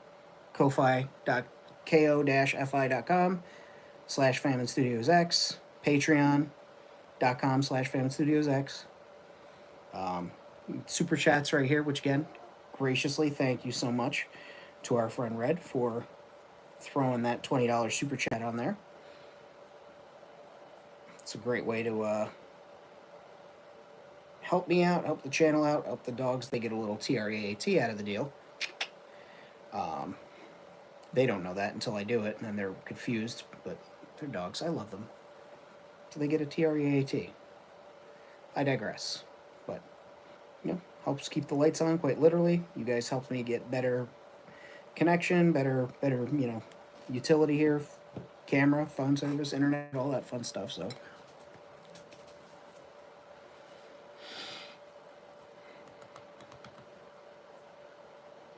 and it's interesting having the conversation with people that are, make those nice implications where they go, get a real job. You shouldn't make money on. Get a real job. It's like, where do you think your television shows, your movies, your radio, all that stuff comes from? It's like paid artists. Number two, one of the reasons I love Patreon is because that's what patronage was. People were artists because they had wealthy people who they loved to show off their money, or even, less, I say wealthy people that were less wealthy, but they liked the artists or they wanted to continue the arts and see things, so they would just basically sponsor an artist to live and create art. And that doesn't exist in the States much anymore. There are some places where they do have, like, basically art patronages, artist patronages, where, some wealthy person sponsors an artist and just they make art and that's their whole thing, and that's dope. One day I'd like to be in a position where I'm able to just make art, make videos, teach people these things, one-on-one custom tutoring, I don't know. But until that day comes, I get to do this and I get to do it this way, and I'm very thankful.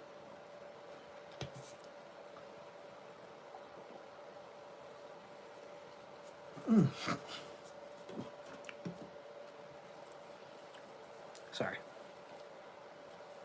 A joke ran through my head like a punchline for a bad joke, and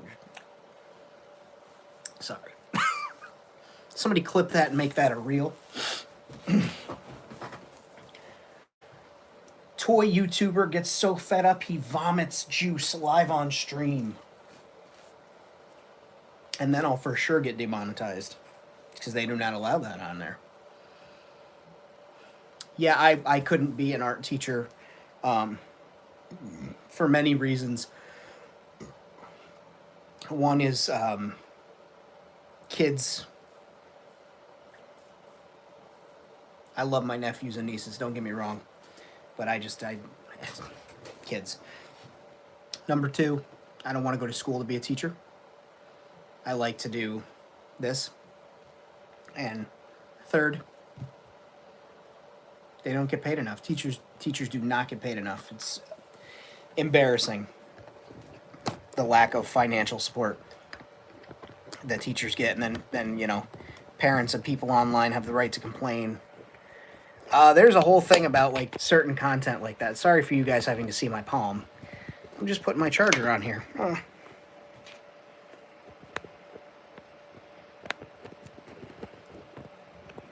Come on, you nasty thing. Get in there. That's what she said. Nebula, if you don't mind my asking, what grade level are you teaching at?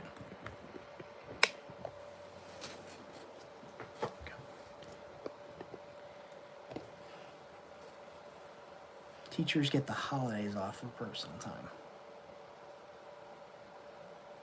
I don't know if that's expressly true, but I do know that they do get.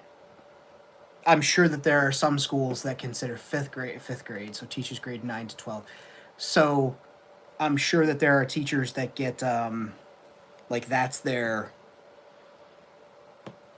PTO, but I also know sometimes teachers have, like, personal days and sick time and all that stuff, but it's not enough.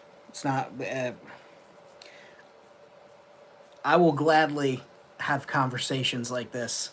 I could talk about it all night. I just don't want to get too fired up over it. But yeah, not enough pay.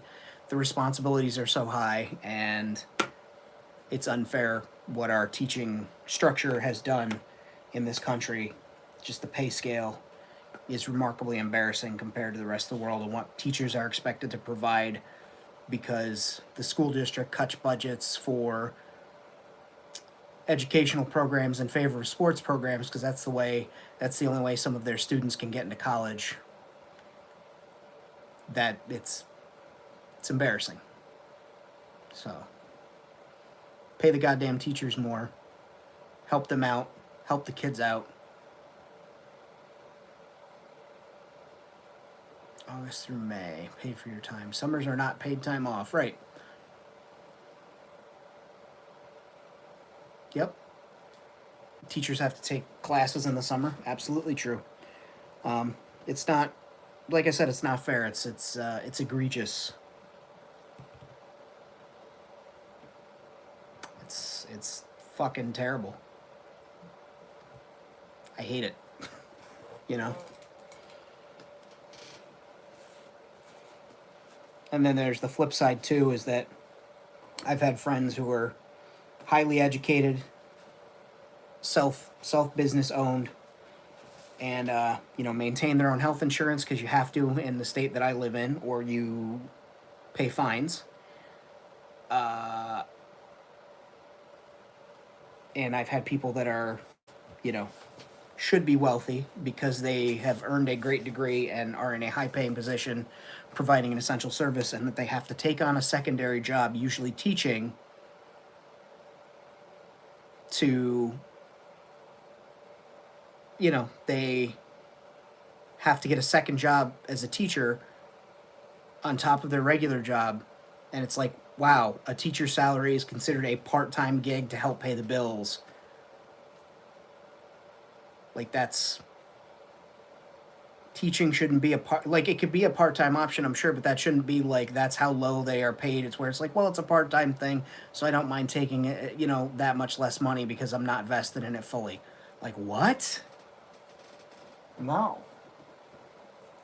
Not okay.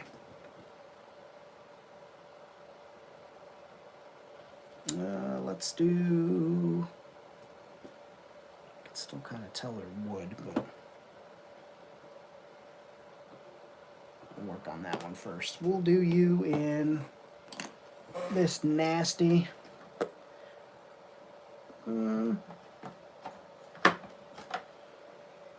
necrotic flesh.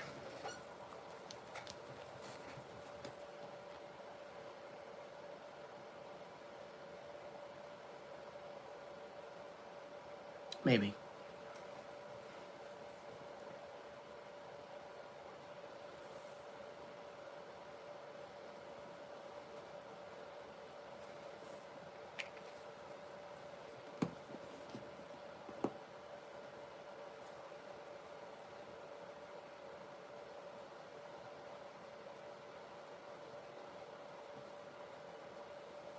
But yeah, this way I get to teach people art.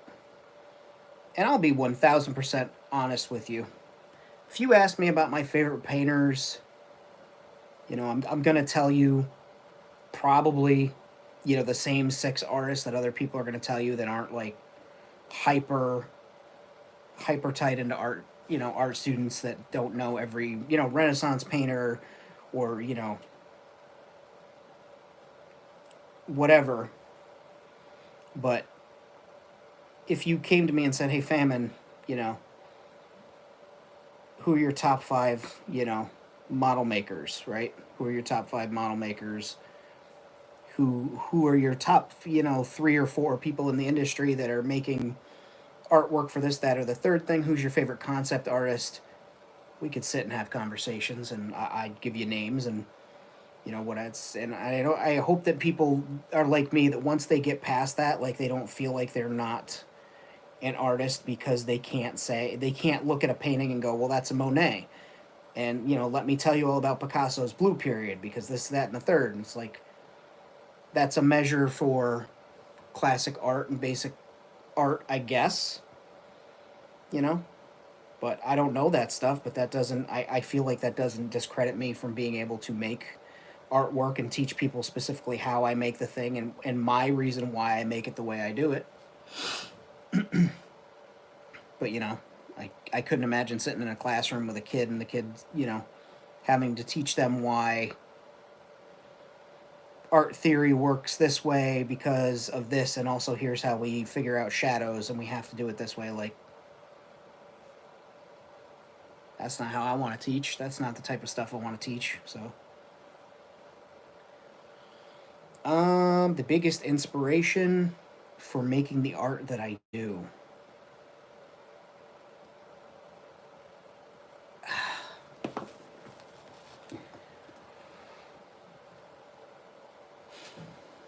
Do you mean industry wise or just like general, like what's my inspiration thing? Because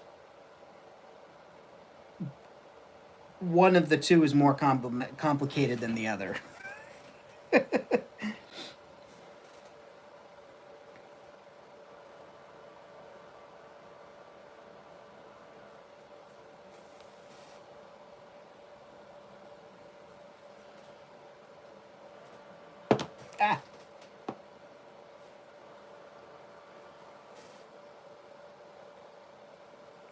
Ah, what am I doing? There we go.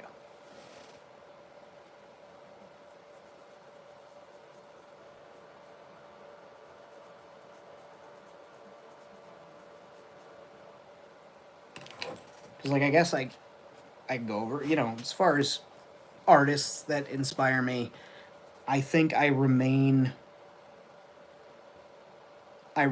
mostly inspired by Adam Savage, but as far as like particular artist, just based on the so I would say Adam Savage for certain, for his just wealth of knowledge about the industry of miniatures and model making, prop making, and he's a hobbyist. He's a generalist. You know, he knows when to go to a specialist for things, and like I think that's really cool. And he teaches me a lot. And there's that. And then Banksy.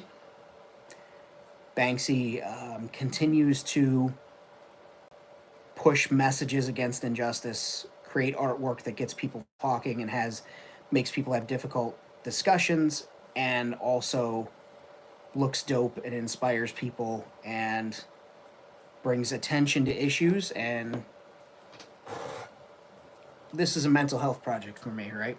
So when I do certain things or apply certain things to designs, characters I make and stuff, there's a message behind them, and I might not always point it out, but it's one of those things where it's like we could sit down and have a conversation about it. People could say, oh, I saw there's a lot of hieroglyphs in Famine's things. Maybe he's really into codes or stuff like that. Like, there's layers to the artwork that I'm doing, and it's pieces of me that I'm putting down in front of me.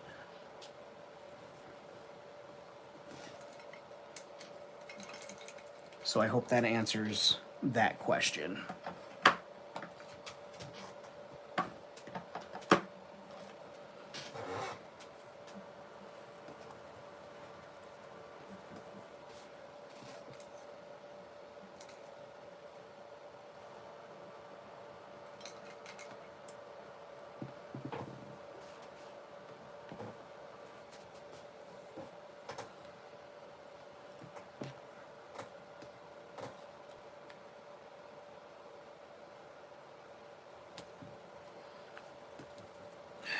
Gonna paint up another one of these blocks here.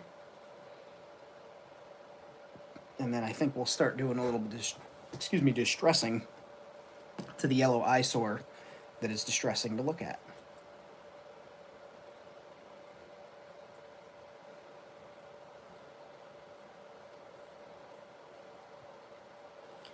Piece of me, mentally and literally. There you go.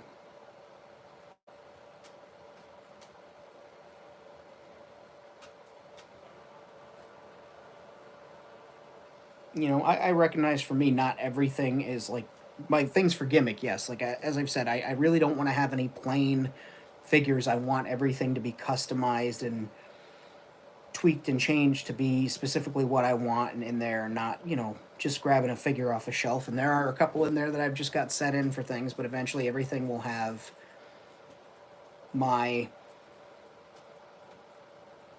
you know, my mark on it. Right? It'll have my fingerprint on it of what I view artistically for that, what its purpose is. But that's an eventual thing. But as far as like my props and stuff go that I make, or things that I make to sell to people, sure, I put a lot of love and things like that in it, but it's not necessarily a piece of me. It's just a piece of what I can do and what I've done for somebody. That's how I view it myself.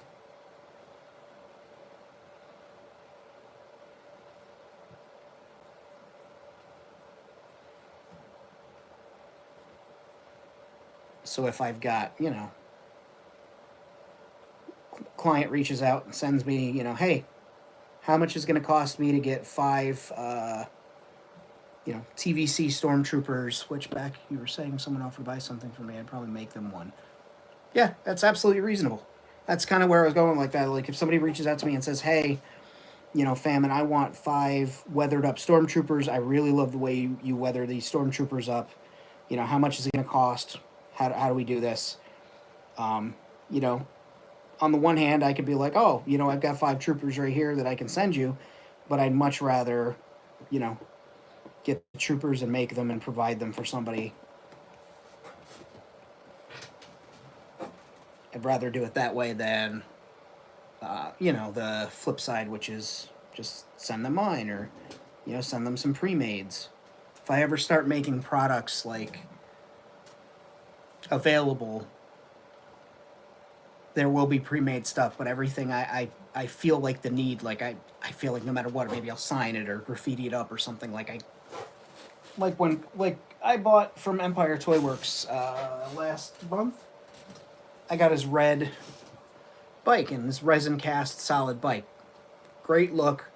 Love the design on these things. But yeah, like if I was doing these, and they came out, like everything he does has a wash and all that, but like I would want to at least, if it came out plain, I'd, put a wash on it, maybe a decorative decal or something before I send it out. That's just how I want my fingerprint to be on things, so it's something from Famine. So if I ever do a product, they'll be bespoke. No two are really going to be the same. Yeah, look at that. I know a big word. Bespoke.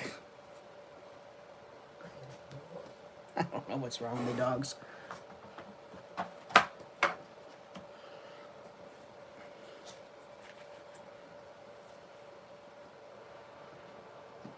Okay. So we got this one. We'll put some stuff on there, and then we got the darker one that's drying right now. So we'll set both of those aside. We've got our yellow chair that is very dry. Let's bring the camera down here. Who's sneaking over there? I see you. Yeah, I got a camera right here, Rosie. Yeah, Mama. Oh, I say hi. Hello, everybody.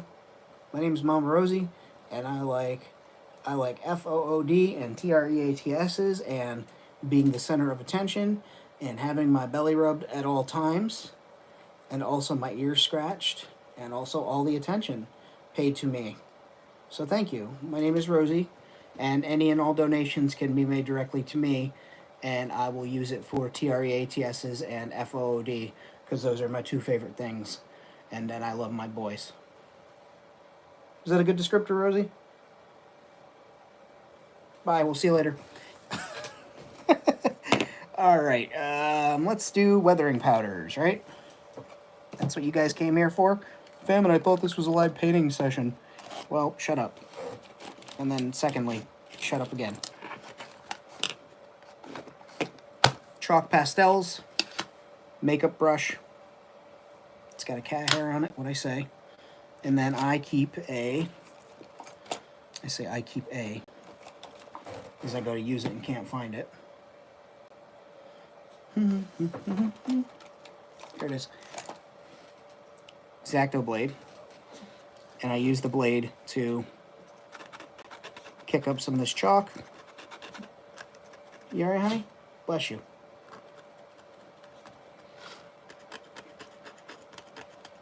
And I just scrape away until I have a nice little dust pile of the colors that I think I'm going to need.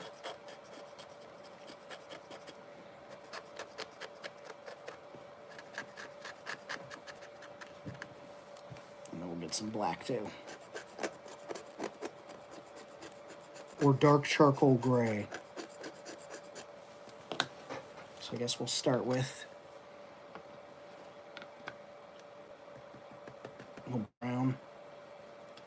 We're just going to go into the corners, places where the chair would collect dirt. I don't want it to look like poop, which I'm sure has happened on many park benches, and also like bus station benches and stuff, but it could be rust, whatever. Like if you were just to do that, that looks really good, right? That's perfectly fine the way that is. We could stop there.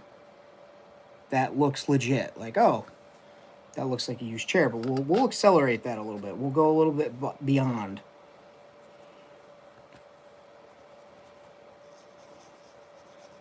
Put a little on the tush of the seat.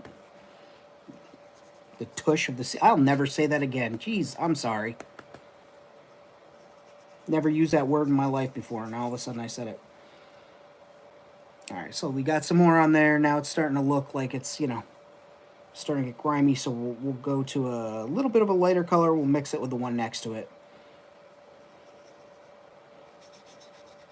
Maybe around the handrails. Now we'll take the darker brown right around the feet of the chair. Because, right, that's where it sits. People walk by, foot traffic. Just kicks up dust and grime.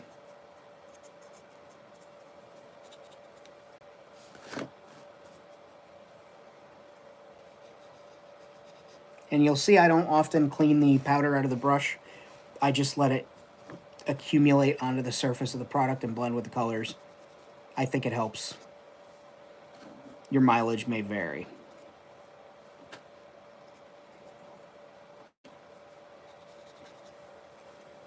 So, see, we're just starting to build up the layers of grime and misfortune on here. Okay, so now we'll take some of this dark gray, this black, and that's just added that extra bit of shadow.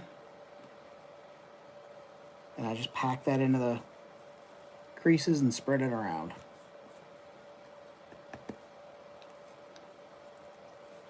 That can mean two things.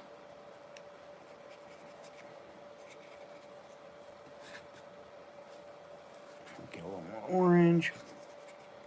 And you want the back to be dirty because, like, people are sitting here with their coats and stuff, you know what I mean? And they lean against that. And we'll go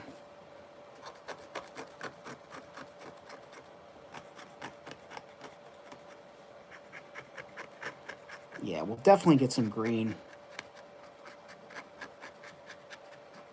In fact, that's what I'm going to do next, is the green here. And I'll clean that out of the makeup brush. We use a lot of the green for the back of the chair, because I just feel like that's where slime and other grimy stuff would get left.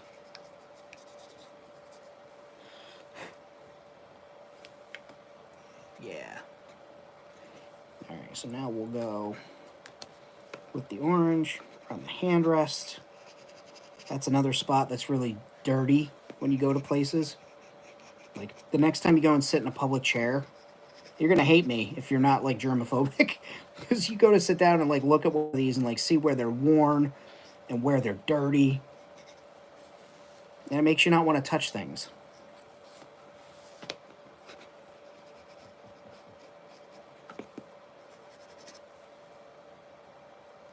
And I know some people do this type of stuff with an airbrush, and they'll just throw the color in, tag it up, and move on. But I like doing it this way.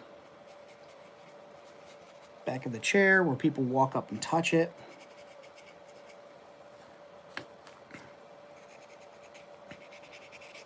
Top of the chair, again, where people place their hands.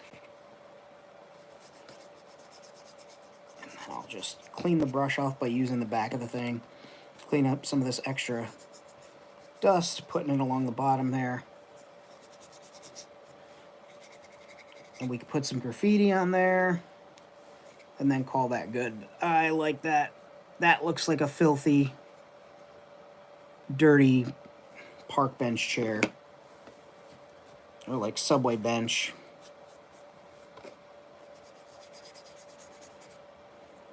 Yeah. That's what's up. Good call on the yellow, Red. Good call. There you go. That was your chalk pastel tutorial. I'm Famine Studios, and thanks for famining. I'm an adult. Okay, so that one's almost dry. So we'll take this one and let's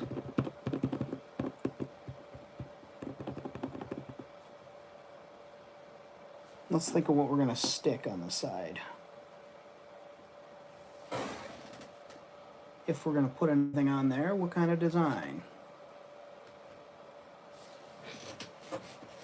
And then becomes the question is, do they really need a design? Can they just get weathered and stacked and set in the background?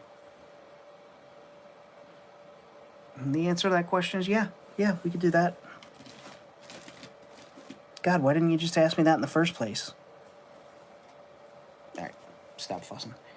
So let's do a dry brush. We'll do edge highlights in what color?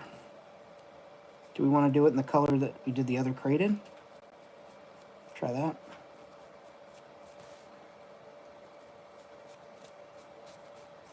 Let's see. Let's see how this works out, shall we?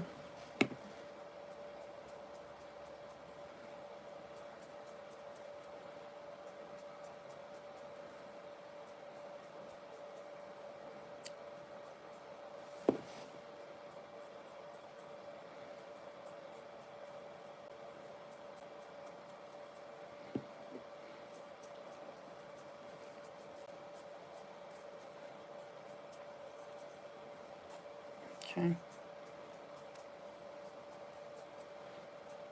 That's one I see people forget to do is the bottoms. It's like that's where most of your grime collects. So just having a darker, even if it's a generic shape like this, having something that can indicate it is the bottom to go by is always good to have just for photos, because you don't want it all to look even the entire way, or else it appears unnatural and can draw the eye to it. So like you'll see me go around here and I'm just being a little heavier on the what I consider the bottom versus the top. The top can be a little bit closer to the bottom, more so than the sides, because the top is usually where stuff gets stacked on it, right?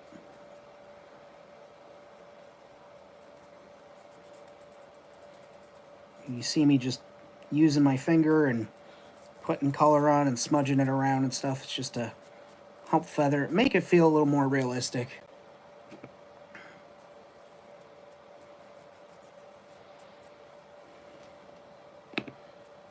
And then there's just a nice little background cube.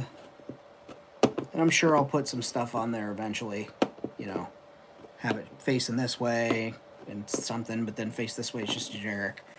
And then let's do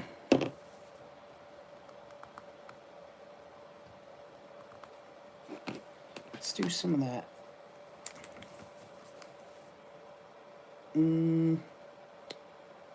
Yeah, why not? I don't know, it's all one big experiment.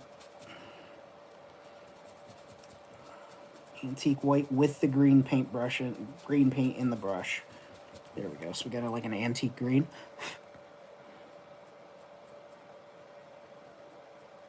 Just hit the corners of the crate, the edges. Because again, that's where things bang up against each other.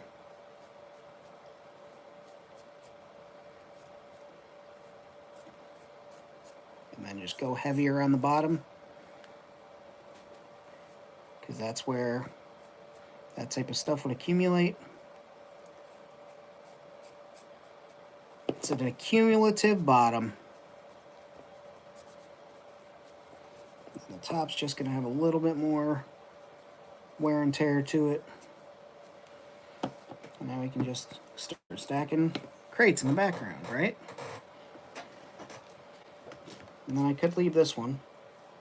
Could just leave this one this color. I don't want to, though. But I'm gonna. And then we'll just take this.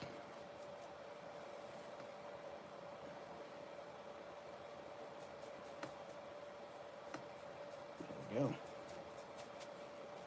Making the most out of my paper towel palette there. And we will hit this with some brown and some other colors. A lot of brown, I'm sure.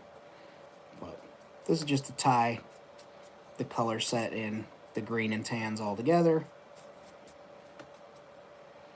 Maybe this is former military surplus and now it's been repurposed for just cargo. But got a little set there. So yeah, let's take them one more level, right? Let's do the we'll do the world famous chestnut bath.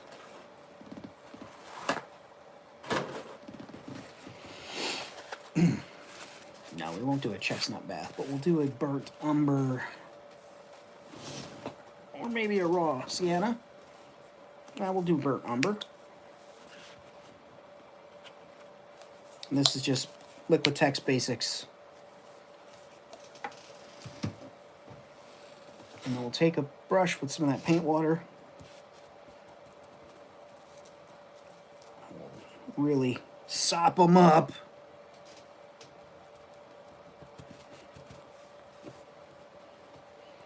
You know, the wet brush, put it on there and let it get into some of the cracks and crevices. And then clean it off, just like that.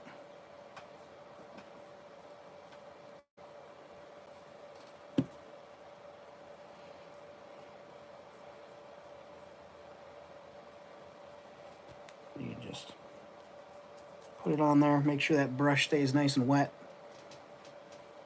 Ideally, you'd be using like a wet palette or something for this, but I'm not.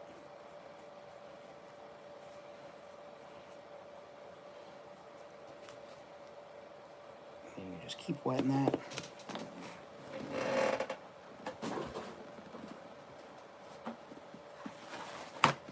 And then if you're anything like me, you love wasting paper towels. Just come in, pull it down. I pull the stuff down towards the bottom.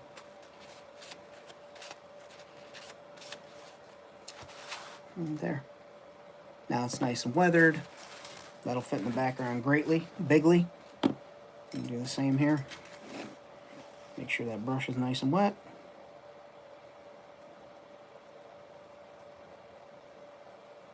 Like you really want it wet.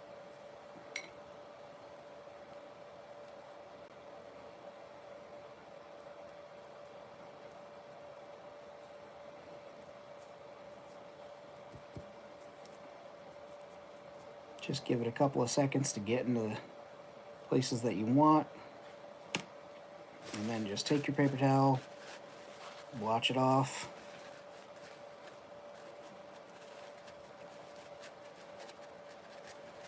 There you go. Now you have two crates tied with the same wash. Third one again. Make sure your brush is wet.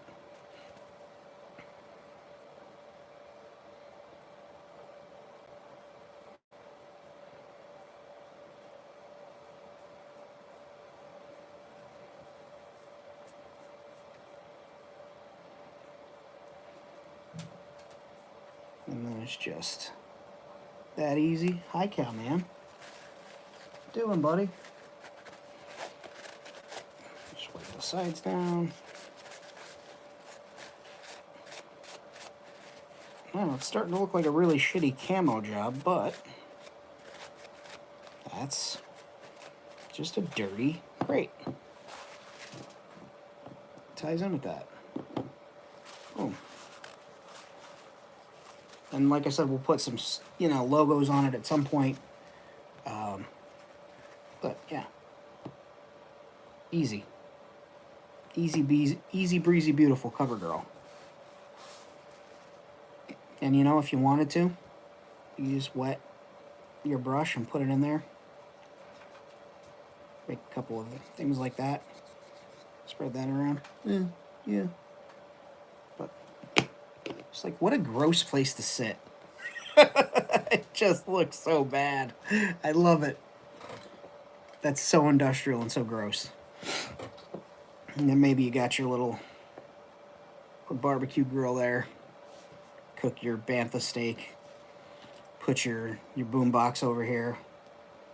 Blast whatever the equivalent of Space Beastie Boys is.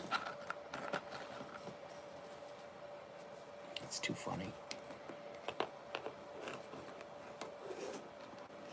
All right. So we're making progress. My hands. Oh.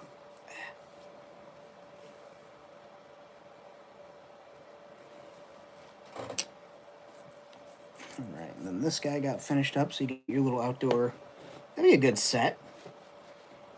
You got your outdoor cooler. You know, you got your chair, your crates, and your radio. Ah, I said your radio. There's a little toy set for you.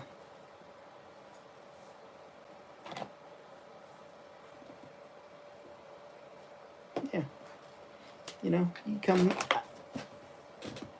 I do not understand what's going on. Sir, that's a spool of thread you may not have. Cowman thought it was his lucky day today. He's like, hot damn. A spool of thread for me? But yeah, like I said, if you know you're a pit droid, you come home from a hard day, you just want to sit in your chair, but you're so small you have to sit funny. You know, reach into here and get a cold one for you and the boys. Put on some hip hop. Yeah, I'm down with that. All right. Oh, fucking paint on my hands. What's up, Bjorn? You late, buddy? You're late.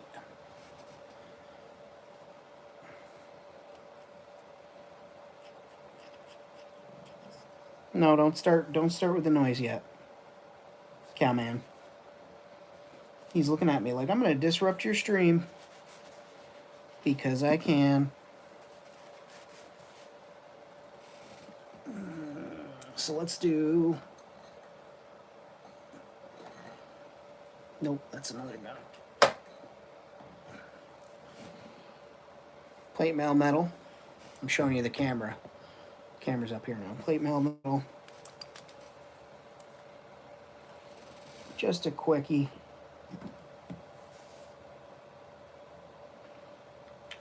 Just to spruce up this toy.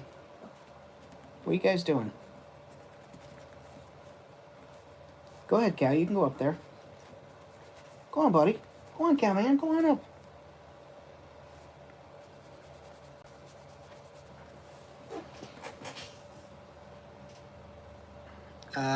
Who won?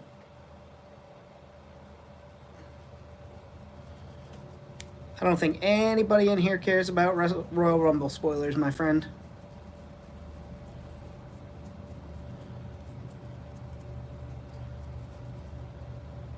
Oh, no shit.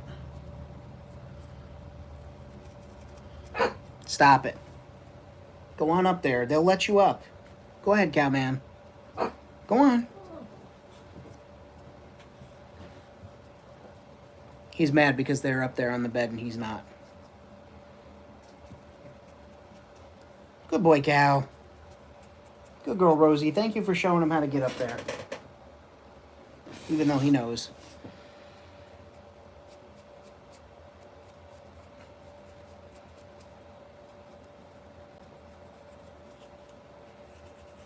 Okay.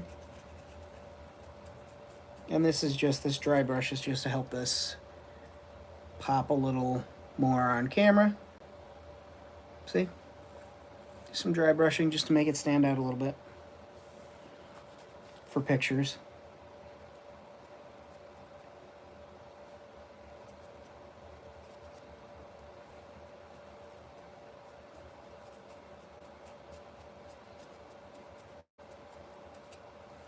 Yes.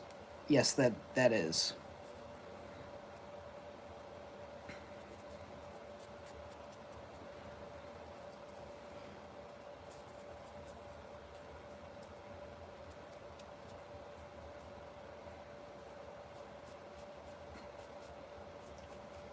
Red was kind enough to super chat me so that Steve YouTube doesn't demonetize my video.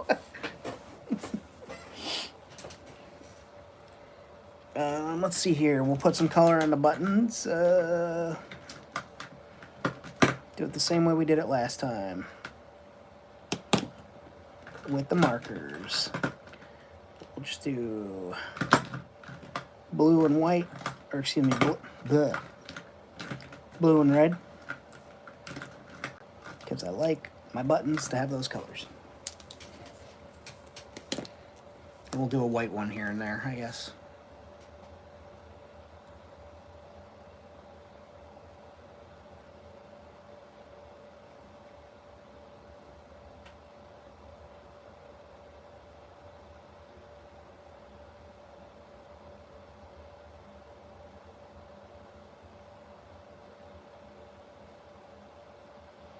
Your mother's lover. Ran to my old English teacher at a liquor store and asked if she still taught, and his exact words were, "Fuck them kids."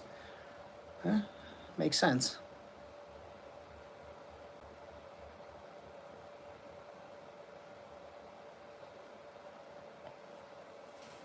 Nice. I just bought a new in-package one today at the Toying Around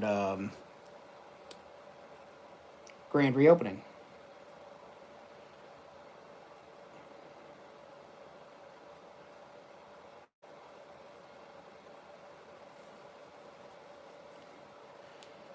Blue. Blue. We're going to pretend those aren't buttons.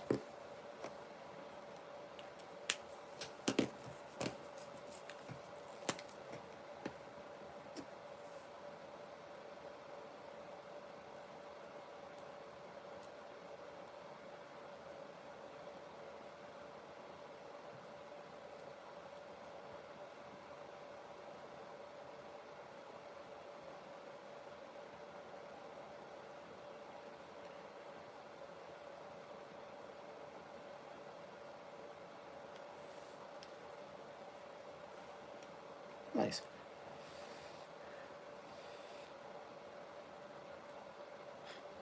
Then I'm just giving everything red. A second coating.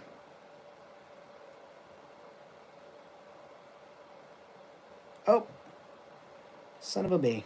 I was doing so well. That's alright. We can fix that in a half a second. I'll show you guys.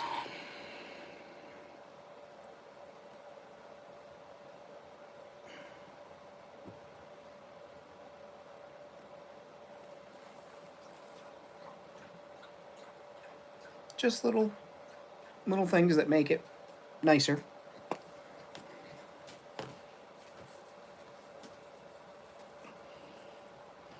And then we'll do, I guess, a computer screen on it, because why not? It's great. However, you must say goodnight. You're a great teacher. Be safe. Well, thank you so much for saying so. Thank you for stopping in and watching the video. I appreciate you. Hit a like if you haven't already, and enjoy your night.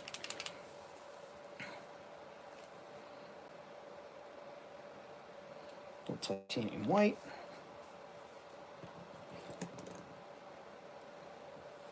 What you doing, Rosie? Oh, thanks, honey.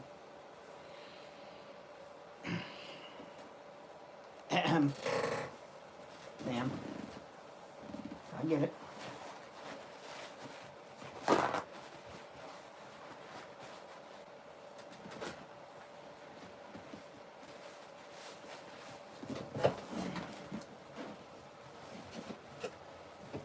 Was that necessary?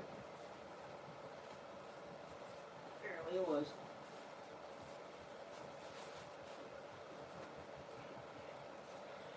Oh, Rosie dog.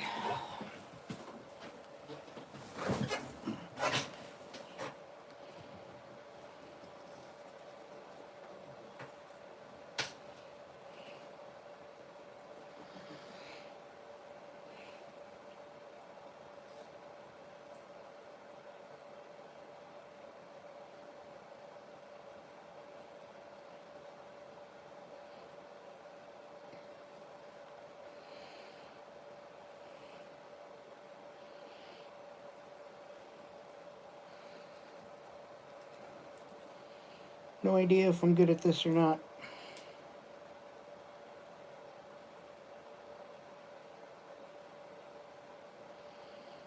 Guess it's just gonna maintain. Gonna boil down to how the final product looks.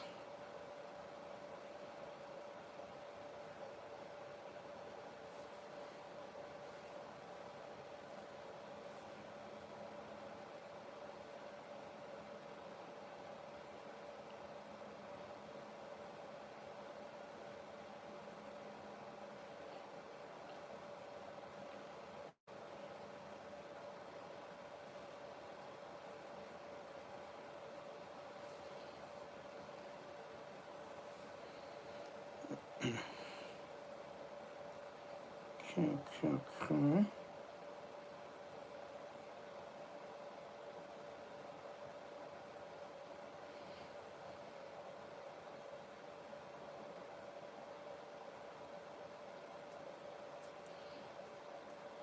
It's funky. It'll work, I think.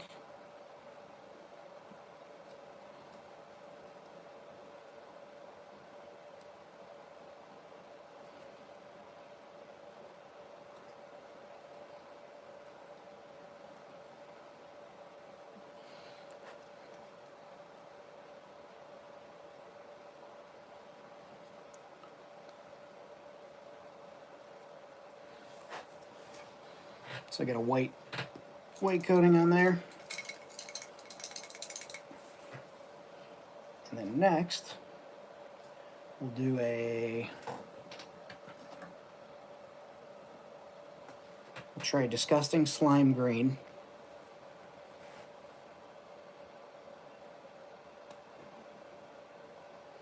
You're probably wondering why. I'll show you why.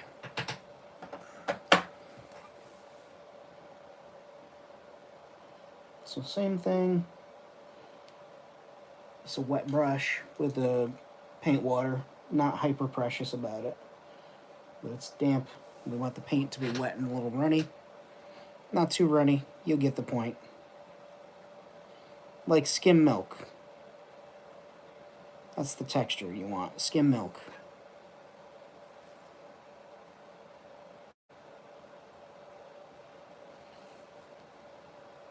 And that helps you draw the paint down nice, even, smooth. Well, smoother than it would be.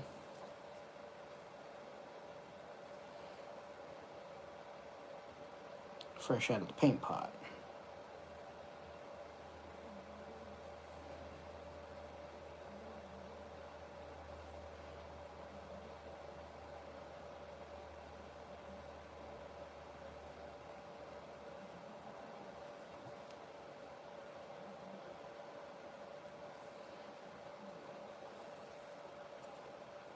I don't know what that was on there. Oh, there it is again. Something on my paintbrush.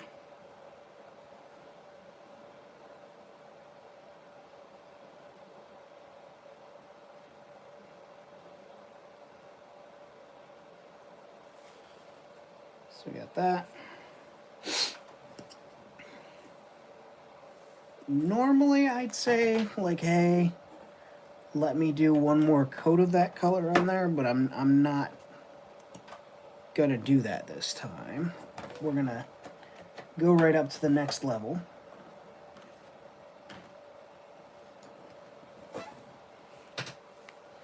Yeah, we're gonna go Kraken Skin.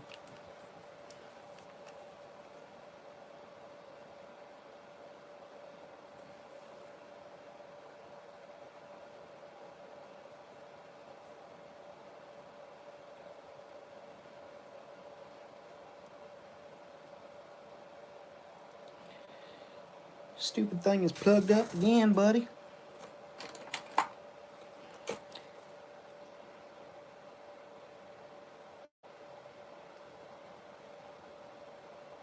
I'm not blaming the paint or the maker of the paint. It's probably manufacturer Famine's fault, but it is obnoxious when you try and paint something and you first got to clean out previous paint. It is what it is. is what it is. Again, wet brush.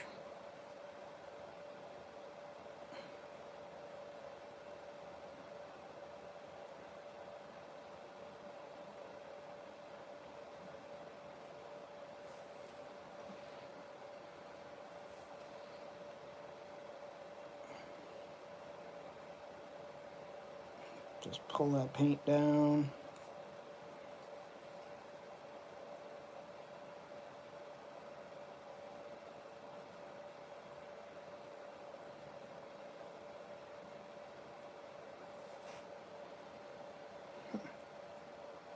That was strange.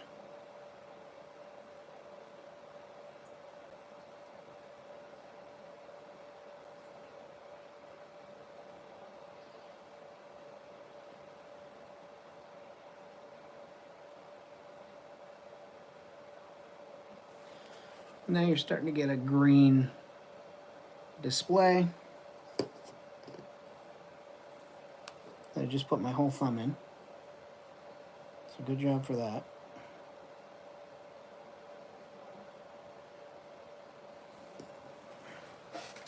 We're going to give that a couple of seconds to dry.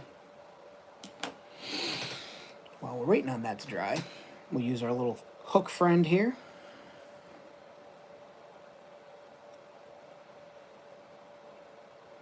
Just clear out around the diameter of the display screen. Any paint that got over the line. Make it look a little neater. I do have toothpicks. I was going to say ideally I'd be doing this with a toothpick because it's much softer. Well, guess what, guys? I've got a toothpick here. Or 12 that I can't seem to get my fingers on. Boom. Alright, so like I said, nice snowflake. And she's like, oh, I get a chance to be on camera. Just take the tip of the toothpick and ride the edge of the monitor, because there's a little tiny lip, and basically what we're just doing is we're just cleaning the excess paint that doesn't belong there out. There we go.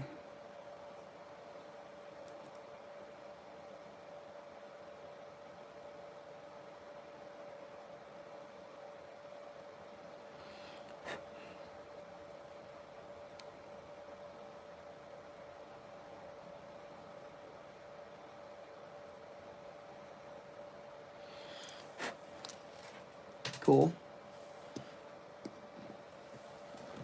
And then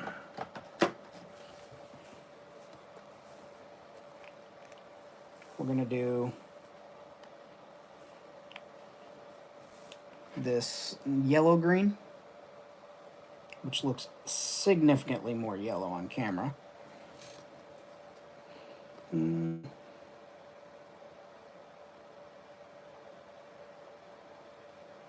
We're just going to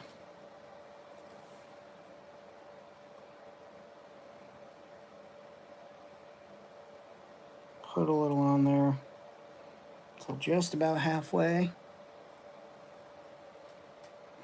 I guess maybe a little more.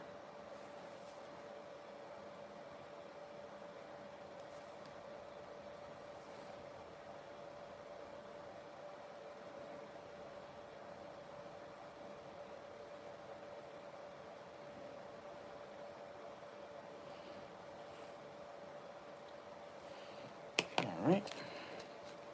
Now, once that dries, we could leave it, right? It's not the famine way, but you could leave that. You could put a coat of gloss Mod Podge on there and have a nice little computer screen. And that kind of transitional radius there, or gradient there, just a neat little thing that kind of looks like a 90s computer screen from the side. But if you guys know anything about me, it's that I insist on doing things extra even when not necessary. So we're going to add a little Easter egg. All right. And do I want to do it with a brush, or do I want to do it with the, I'll do it with this other brush here, my Wargamer Insane Detail brush. But we've got some white. It's on the tip. And then you can just use your brush, put a bunch of little dots and dashes on the screen. Whoa, timber, baby. In white.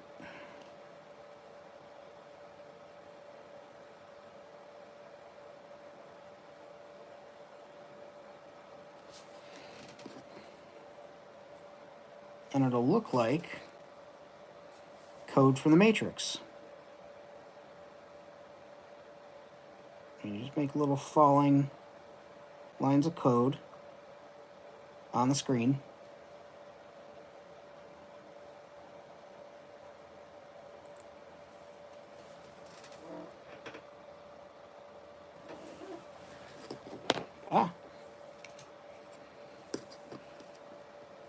And you just want them to look like they're cascading down. You know, maybe you want to add some sideways glyphs. That's a thing you could do. But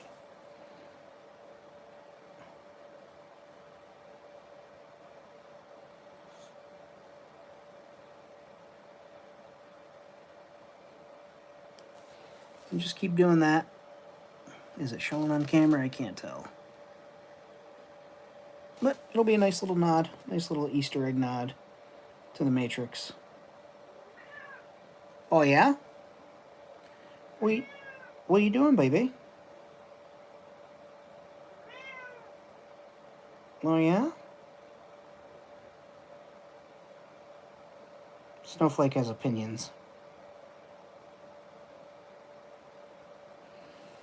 And there, yeah, it just looks like cascading lines of code.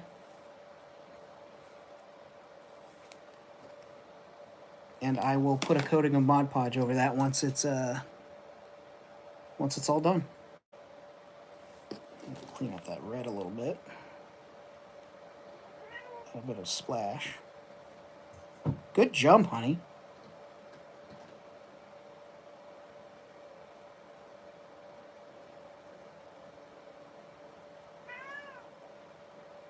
What's up?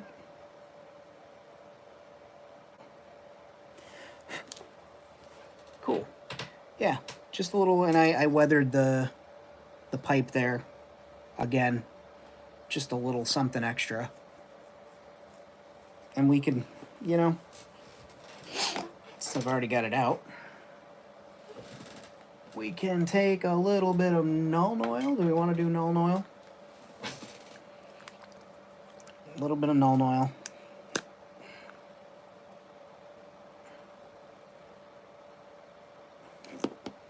And just around the control console. Maybe on these buttons here, or whatever they're supposed to be. I don't think they're supposed to be buttons.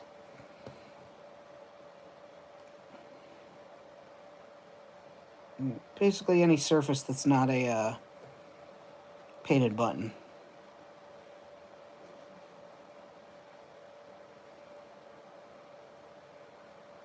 Just let that oil get on there and seep into where it needs to seep into and dry up.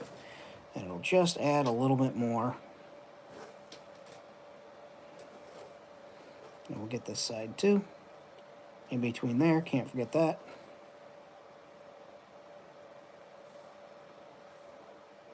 In between those little dabs. What is coming off of this brush? Is that dried paint? Dried different color paint? I don't know. I don't like it.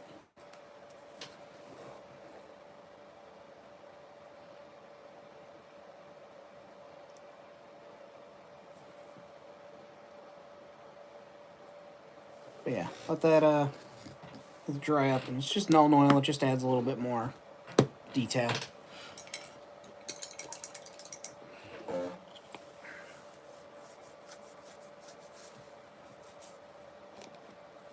Good job, team.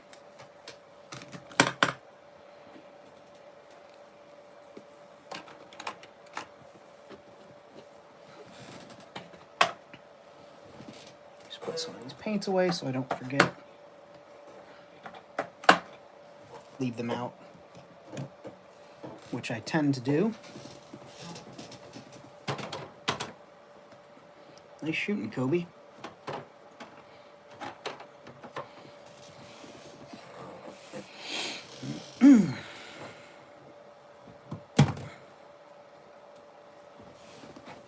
Yeah, so I think we got some cool stuff done. Got a little terminal kiosk thing. Still, I'll Mod Podge that with the gloss. Make that shine. We've got these sweet background crates that we can add to later if we want to, which we will. They stack up nicely. Just have like crates in the background. This atrocious public use chair. And a fridge. We opened up some stuff, so I just want to thank you guys again for tuning in. If you're new to the channel, subscribe. We do stuff like this all the time. Live streams usually aren't this long, but they do tend to go on, usually on Tuesday nights. World Makers Consortium on Fridays, 8 p.m. Eastern Standard Time. And I hope you guys have an excellent weekend. If you want to support the channel, clicking like, clicking share. If you want to donate, ko-fi.com, ko-fi.com/FamonStudiosX. Super chats are available, and also we've got the Patreon, patreon.com/FamonStudiosX. Famine Studios X on Instagram. I appreciate you guys. Be well. Too sweet me, and thanks for watching.